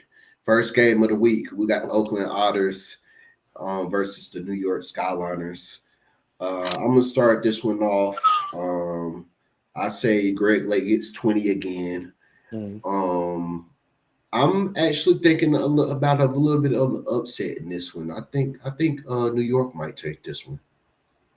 Yeah, I think this game will come down to that matchup of Shalakovich and Counterman, kind of depending on what New York decides to do there. And I think if Counterman could get going early on in this game and carry that on through the entire game, I think New York can take this game. I really do. I think Oakland is the better defensive team. Mm-hmm. Oakland, I think, is a little bit more. Oakland is a little bit more maybe sure of their system because it's, this is the system that they ran pretty much last season. New York is working in Greg Lake and just trying to figure out how that's all going to work. And I think that Right. that's going to have. I think that's going to be Oakland's mindset coming into this game is how to exploit that, how to figure out how to make them question that, how to figure out how to make Greg Lake not have the game he wants to have. Ant Thomas is going to get you 20 points regardless. So I think New York is ready to take that step. You got to take that step by beating teams like Oakland. So I think New York wins this one. I don't think it'll be an easy win. I don't think it'll be anything like that. I think it'll be a very close back and forth game. Oakland will lead at certain points, in my opinion. I think the right time players on New York will get hot. I think Lake will get you at least 15, 16 points. Mm-hmm. And we'll see if Maximus has another good defensive game and can stop Vlisat. And I think that advantage would go towards New York. But I think New York wins this game. Now we'll see. We'll see though. It'll be good. Indeed, indeed. All right, let's go to the next one. I definitely agree right there with Biff too. New York looks like season one in different ways too as well. That's definitely going to be interesting. Let's go to the next one. We got the Steelhawks and Oceanside. I think Oceanside is going to bounce back after last week, and I think they're going to win this one. What about you, Gamers? This is another one. I love Kobe Johnson. I love Dime Hardaway. They've got to have big games. You can't write off Pittsburgh just because you're saying, "Oh, this was the Merfolk last season." Pittsburgh has an identity. They're blue collar. They're hardworking. They represent the entire city of Pittsburgh, and they embody that principle. I think Oceanside is the better team. Mm. I think Oceanside wins this, but I think Penny, being the kind of owner he seems to be, I think he is going to learn every week. And I think this will be a close game until Oceanside kind of pulls away and like, hey, we don't have to play at this level. We can play at a different level. And I think that will be the Kickstarter to get them going for the season. Gee. But it's going to be close. I mean, I think every matchup this week is going to be close at times. So, Indeed, indeed. All right, let's move on to the next one here. We got Motor City and the Vice City Kings. Gamers, I'm gonna let you go first on this one. um, Motor Cities needs to start picking up wins when they can. This is a tough matchup for them because Vice City presents a lot of problems for them inside, in the Mhm. paint, and from three. I mean, you got, you know, Ali, James, and Zima Blue. They can all shoot. Um, I don't think Motor City is ready just yet. And I like Motor City's team. I just don't know if they're ready for a team like Vice City right now. That's going to be very aggressive, um, Mhm. very physical, and I just don't think Motor City is there just yet. But I like this Motor City team. Um, so it could be a close game. I mean, Vice City looked good in their first game. They maybe didn't have that wow factor I was expecting them to have. Um, B Fazio's got to be better. Ali could have played better. Uh, this game will be over though if Chuck Turner gets back to Chuck Turner form. Then Yeah, it's not. Yeah, that'll be the telling factor. If Chuck Turner outplays Emmanuel Blackman, who's the backup point guard, then it'll be game over. If Chuck Turner has a bad game and has 9 points again, and Emmanuel Blackman is outplaying him again, it could be a very, very, very interesting game. But I'm going to go with Vice City. I think they're a better team on paper, but this game Yeah. isn't on paper. Yeah, Motor City got some things they need to work through on their team. They really got to find that guy or that lineup that's really going to help them. Vice City is looking very good. Vice City wants to get back to the Vice City that was dominant, the Vice City that a lot of teams were knew that Vice City wasn't going to be a walk in the park. And I think they're going to get back to that this season. So I'm going to definitely take Vice City on this one for sure. All right, moving on here. Next game, which I think this is going to be a good game right here. I think this is one of those game of the week right here. Dallas Fire Stallion versus Atlantic City Sea Dogs. Game, who you got? This is a hard one for me because I really like the Atlantic City team. I really like the Dallas Flying Stallion team. It comes down to styles. It really does. And although Dallas has holes, when you look at the style that they like to play, I think it just will cause Atlantic City fits because you have someone like Just Blaze and who can guard Ricky Spider out there on the 3-point line and be fine doing that. You got Tavian Tyree who can either play at the 4 and guard Ricky Spider and be fine with that, or you can put him in the paint. You can put Blaze in the paint against someone like Farrell Dotson. Dotson didn't have his greatest game 1. He did get 10 rebounds, but he's not going to get 10 rebounds over Just Blaze and Tavian Tyree. And I just don't think Dallas is going to let another team defeat them in the paint like they did. Seattle, that's the best paint team in the league. Understandable, but I'm not going to let Atlantic City walk in here and out-rebound me and push me around in the paint and bully me and throw lobs and dunk on my head. I think it's going to come down to a matchup of styles. I'm gonna go. It's gonna be hard, but I'm going with Dallas. And as much as I love Rayshawn Carter, as much as I love Javier Munoz, as much as I love HJ, and you know how much I love Ricky Spider and Cash Wallace, I just think Dallas is the type of team that say, look, this is what we need to work on, and they're gonna work on it, and they're gonna get it done. And maybe Atlantic City will prove me wrong, but it's kind of just a whew. Yeah, It's gonna be a close game. Yeah, I definitely agree with that. I definitely think it's going to be a close game. It's going to come back down to that fourth quarter for sure. I can see this game either being tied up or maybe somebody's up by maybe like 4 going into the fourth quarter. I think it's going to come down to a run and who's going to have the bigger run. Right now, for me, I think Atlantic City has got the squad right now to get it done. I think they do, but I mean, when I keep looking at it, I'm like, okay, who on Atlantic City is going to stop Kanan Abel? Right. Who on Atlantic City is going to stop Cherie Jalot? Who on Atlantic City is really going to stop Tavian Tyree? Who on Atlantic City is going to really stop Just Blaze? And I can't answer the question because right. I love Ricky Spider, but he hasn't been the defender that he was when he was, rookie, rookie of the year type of thing, in his first season. So we will see. I think they really, Atlantic City brought him in, really want Ricky to kind of be like a stretch 4, like a Kevin Love type of stretch 4. And Dallas is just going to go in and be like, okay, we're going to attack the paint. We're going to go up against, Farrell Dotson and Aaron Ike, your rookie, your I don't know Aaron Ike too well. I don't know if he's a rookie or if he's only been in the league for a little while, but I don't know. It's going to be a tough game. I agree. I think it's going to come down to the last quarter, last few minutes.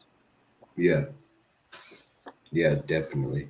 All right, let's move on to the next game here. Seattle versus Ohio.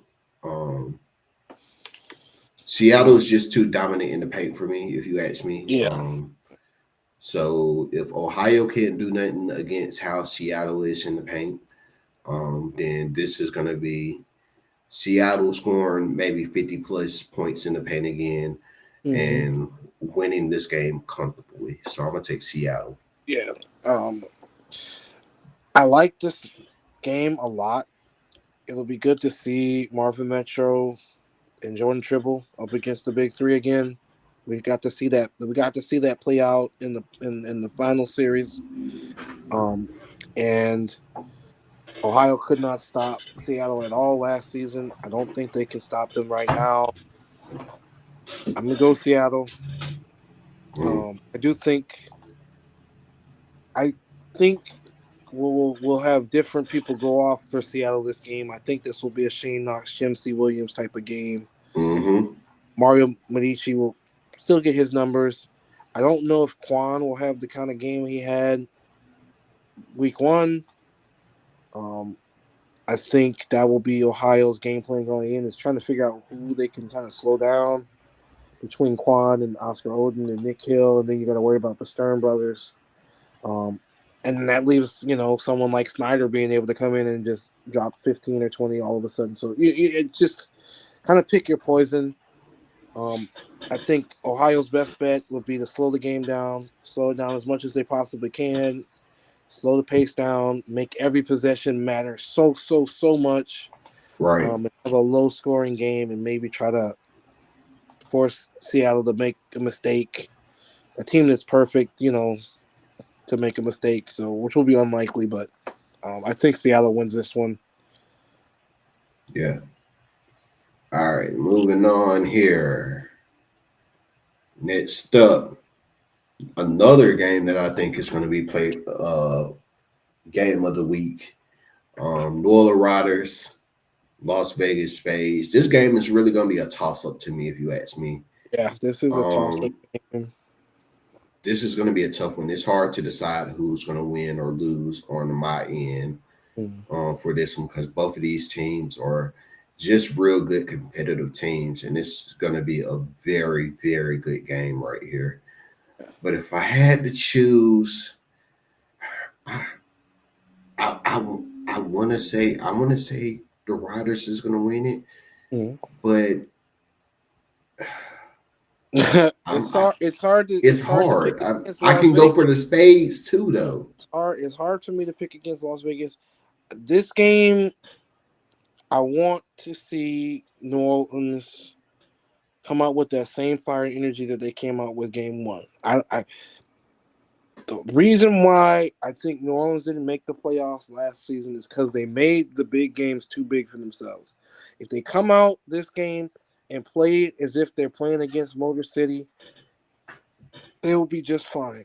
Obviously, that Las Vegas is going to make it impossible for them to play like it's Motor City. But if they make this game bigger than it is, they will get beat and they will get beat down because they will make plays and make decisions that are not free flowing or too conservative or something like that. I, Yeah, I think I think Las Vegas wins this game. It's going to be close. yeah. I really want to see if New Orleans makes that leap, though. I really want to see if New Orleans can make that leap and say, "Hey, we can hang with the elite teams." Because Las Vegas is Mm, definitely in my power ranking. I think Las Vegas right now is like number one or number two. yeah. They're at the top. And I like what Biff just said. He made a good point. And I think my decision just became easier thanks to Biff. So thank you, Biff. I'm gonna Oh, the take bench. I'm gonna take Las Vegas. Um, it's gonna be a toss up when it comes to their starters versus the Rider starters. But when it comes to bench wise, I think Las Vegas definitely have the deeper bench than the Riders at this Uh, particular point. they, this So particular point, yeah, I see what you're saying. I yeah, just I mean, just let me go back. So if you look at it, New Orleans the bench put up 52 last week against Motor right, City. but you got guys on New Orleans' bench like McGinty, who I love McGinty. He's a walking bucket. Mhm. He was a walking bucket for Michigan last year. He led so many comebacks for Michigan last year. Um, you've got greatest ever, who's Mhm. making a name for themselves, and I really like this. Now that I'm looking at New Orleans roster again, I really like their roster. When I'm looking at it from top to bottom, they have really good players at every position. I think this game could really come down to how they stagger their bench, because you know how Las Vegas is going to stagger their bench.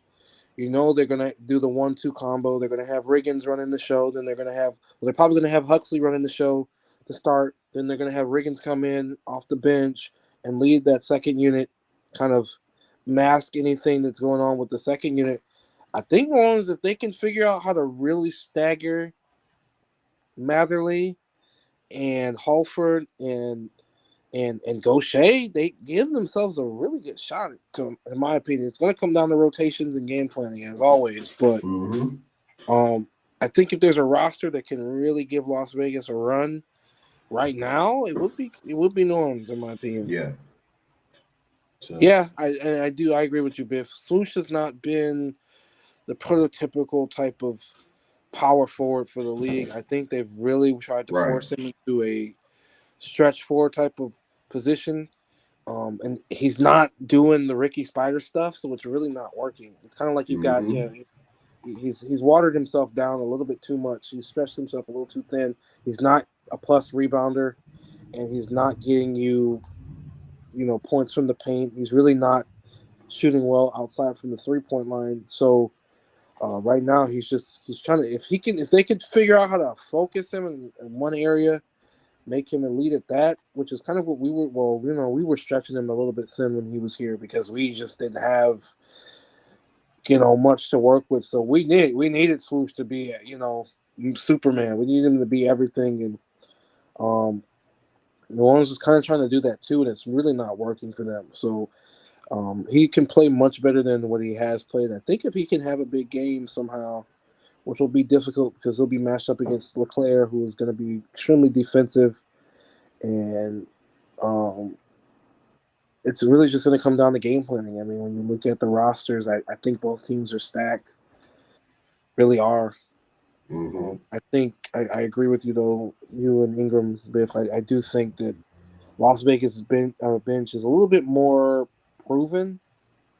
They have more experience with the playoffs. Timo Shuttlesworth is definitely could start for a lot of teams in this league, and they've got him on the bench. Huxley and Riggins, that 1-2 punch on its own is really tough. Ernesto Romero, another person that they have kind of just playing in that role perfectly, getting you double Mhm. digit rebounds. So, but then you look at New Orleans, was like, okay, they got, you know, they don't, Las Vegas has. Oh my gosh! I'm doing like the old person thing. I'm completely forgetting where I was at. I was about to make a tangent on every person that Las Vegas has. Right now, New Orleans has another person that can almost counter or is kind of an equivalent. So, like Desi Saint, for example, uh, got a double double. Thomas LeClaire is now with New Orleans. So, um, Las Vegas will have to figure out. I think I said, you know, Thomas LeClaire was on Las Vegas, and he's not. Thomas LeClaire is on the Riders right now. So, man, this is going to be a good game. I'm going to Yeah. watch this game for sure now. I have to write about this one. Yeah. This is definitely gonna be a very, very good game. Let's move on to the next one here. Give me 1 second. All right, so the next game, Portland Pioneers versus the Boston Militia.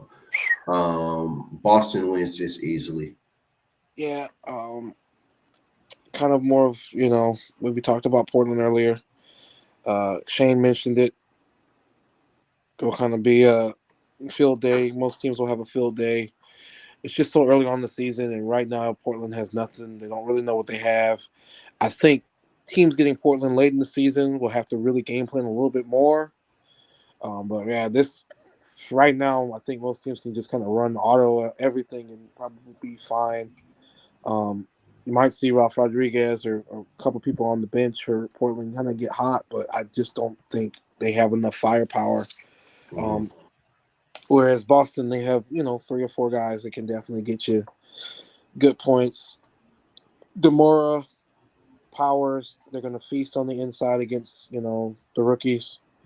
And that should be Boston's game plan going in, to be honest, and then also figure out how to get Brum James going. But you don't need to change up too much. But I mean, that's been Boston's identity anyway.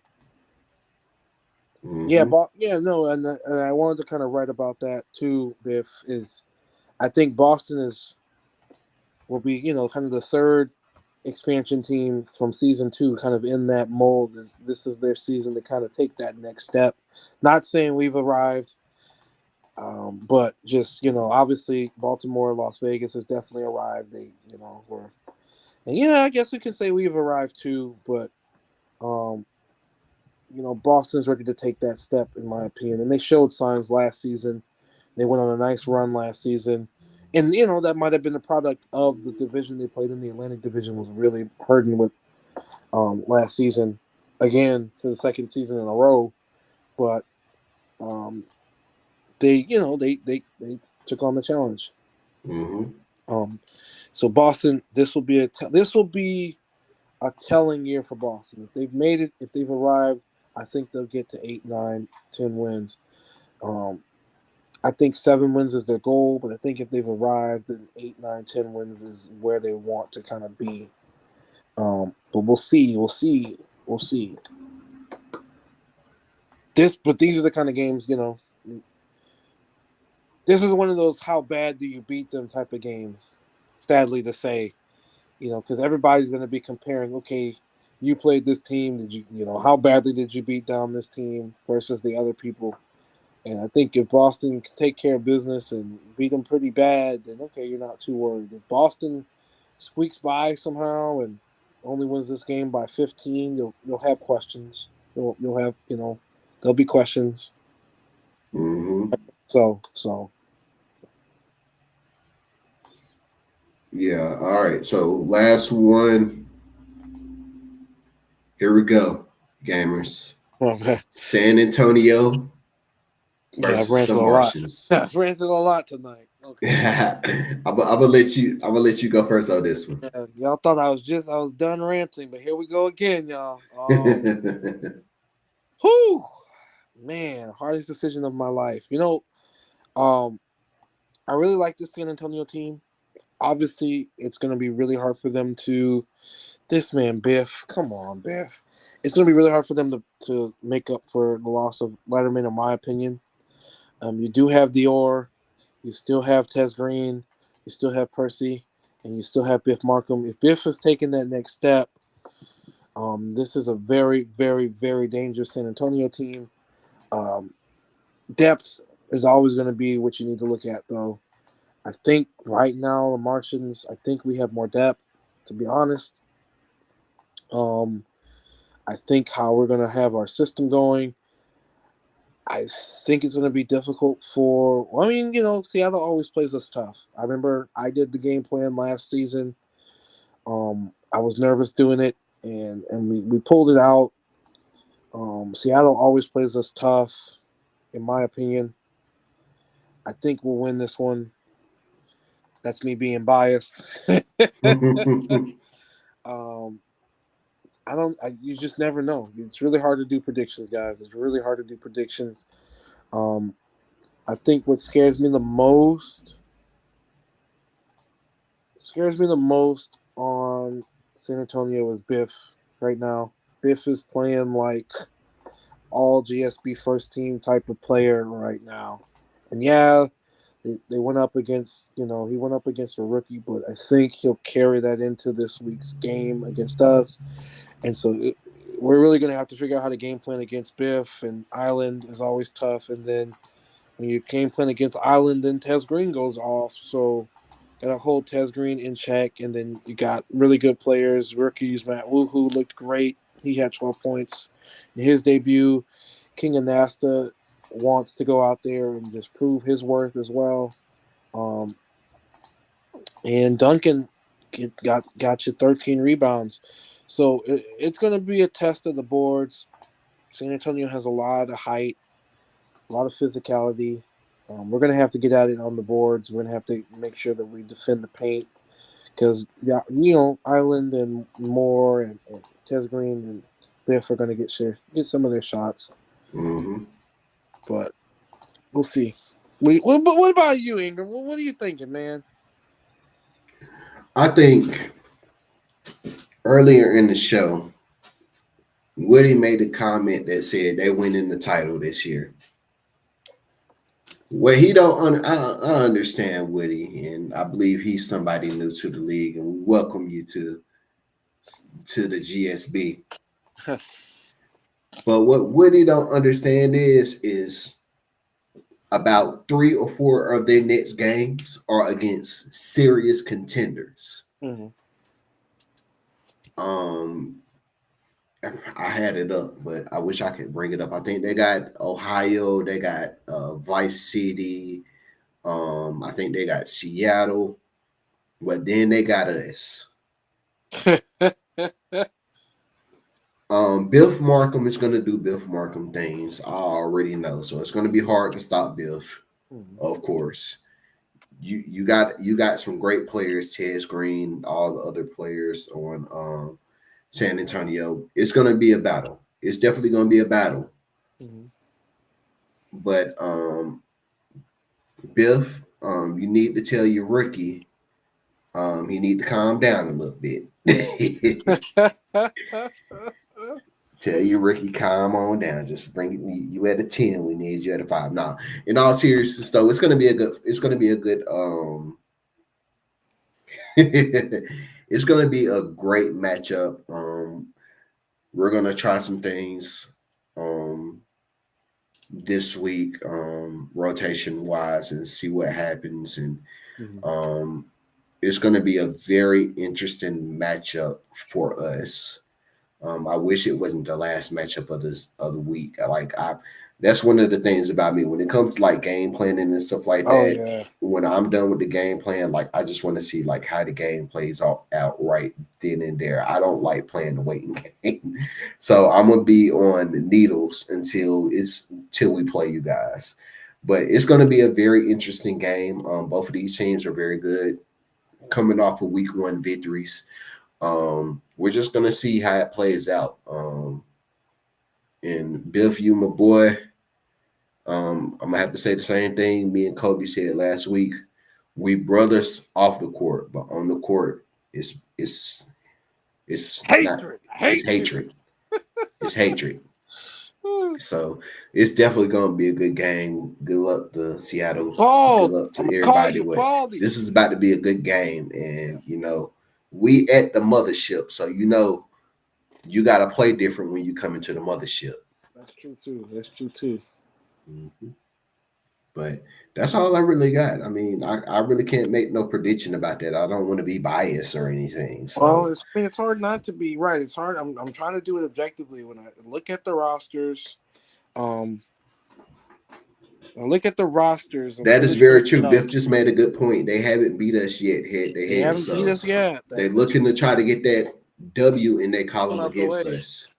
Hey, I'm sure y'all did. Well, I'm sure y'all beat us. Did we play season 2? I want to say we did. I'm not sure. I'm sure we played season 2. Felt like we played everybody. Everybody got in season 2. That's why we had to build a whole new arena. We had to get rid of that stink. So we could at least say, I don't know what our home record is.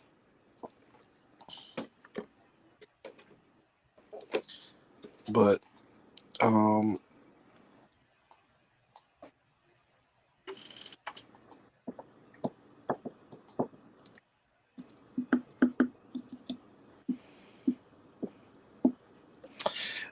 you might be right, Biff. I think season 3, we ended up having like Oakland like week 1. They blew us out by like 30 points. If I remember correctly, when we played them last season in Gamers, I think that was the game you game planned Yeah, against yeah, them. that's the one I game plan for.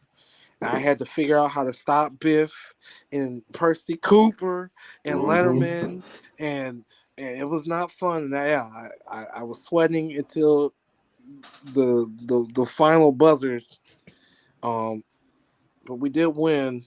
It was close, and I tried a game plan that I don't think we'll ever try again. But it paid off. It worked. Mm-hmm. Um, but that was before we became, the splash team. Mm-hmm. um, but we'll see. It's a good matchup. I think it's a good test for both teams in certain ways. Yeah. Um, I think San Antonio will try to see where their defense is at, and we'll try to kind of see where our offense is at and where our defense is at as well. And it'll be a physical game. Definitely. It's definitely going to be a physical game. I cannot wait for it. It's going to be a great game. Yep. Yep. It is going to be a very, very great game. But we got to get ready to get up out of here, y'all. Our time is Yep. up. Uh, Gamers, any last words going into week 2? Oh, let's just have a good week of basketball and good week of you know, I'm just excited, ready. I see you in something too that you just went into, Gamers. I'm in there Oh, too, working on yeah, I'm in something. there right now. Just you saw me over there, yeah. I'm in the same thing, putting some stuff in. Um, but I'm excited. I'm pumped. It's gonna be good GSB action. hmm Um, and we'll just kind of see. We'll just kind of see where teams are at. Teams are just building and building and building and building, and Yes, it's going to be a great season. It's been a great season so far. yeah, no, it's been a great season so far. Week one was, I mean, wildly successful. I think viewership is up again. Got to hmm figure out how to keep those views up. I don't know. I haven't got a whole lot of comments on the matchup previews. I'm hoping people are reading them. I like the I old enjoy site it. because it would tell me how many people were viewing them at least. And so I hmm think with the old site, I was usually averaging around 80 to 90 views, I think, per like matchup previews. So a lot of people were reading them. I don't know now with the new site that they've been using since they started using the new site last season hmm and carried over. So I don't know. I haven't really decided to look up any like. I'm sure there's tons of bots and applications I could use to kind of get like a view counter. Um, Yeah. but y'all, if you like anything that I write, please give me feedback. If there's anything that you want to be written, that's kind of something I'm going to start trying to do more this season. If there's anything you want to be written, or if you got a story that you want to be explored, and you want me to do some investigative, journalism, I can do that too. That's right up my Yeah. forte, y'all. I specialize in it actually. So if there's anything you want to be written, I know that I'm supposed to have been interviewing a few of the coaches out there, get some quotes on different things. I've been working on a story for Vice City for like one season. It just never came to especially now that Greg Lake is gone, because that was kind of what my story was kind of about. yeah. Uh, I try not to be biased. That's why there hasn't been a whole lot of written content on the Martians, because I try not to do it all about the Martians, because I've been in leagues like that too, where it's like one person just writes about one team the entire time, and it gets old after a while. But yeah. Okay, well, if you want me to do one on you, AJ, I can get to work on that this week and do an article on you. That would be fine. Probably do something about underutilized guards right now. Might help you if you want to. If you don't want to be in Ohio anymore, it might help your trade stock. But we'll see. We'll see if that yeah. happens. But yeah, week 2 is gonna be good. Hey, listen, y'all. If you can too as well, I want to drive up listeners on Mission to Mars podcast, Spotify. So if you haven't already, download Spotify, get you an account, search Mission to Mars podcast on Spotify. The more you listen, the more we'll have bigger opportunities. We are looking for some sponsors and stuff like that. So if you know a business or somebody who might want to sponsor Mission to Mars, please let us know. But definitely we would love more listeners on Spotify. So please go and like the podcast on Spotify. Also, Mission to Mars, we are live right now simultaneously on YouTube as well. So if you don't want to be on Twitch all the time, if you like YouTube like I do, I'm on YouTube just about all the time. You can go on YouTube, like and subscribe on Gold Standard STEM Basketball for YouTube. Like and subscribe to that. And yeah, definitely keep tuning in to Mission to Mars here. I'm getting ready to get off of here, and the podcast tonight should be uploaded to Spotify later tonight. So definitely be on the lookout for that. But we getting ready to get up out of here, gamers. It's been a pleasure as normal, bro. It's been fun. A good show in the books. Indeed. Oh, last thing, shout out to everybody for all the birthday wishes. I do appreciate it. Yeah. I had a very good birthday weekend, man. Went to Norfolk, Virginia, watched a little bit of boxing. Keyshawn Davis, hometown was Norfolk, so I went there to show some love for him in his hometown. He trying to fight Gervonta Davis, so we're gonna see how that work out. But I know he knocked the dude out in round 2. So yeah, appreciate everybody for the birthday love. Appreciate everybody for the birthday love right now in the chat. But we get ready to get up out of here, y'all. Out in the third, we are Bad Gamers. This has been Mission to Mars podcast, and we'll see y'all next week. We'll holla. Peace.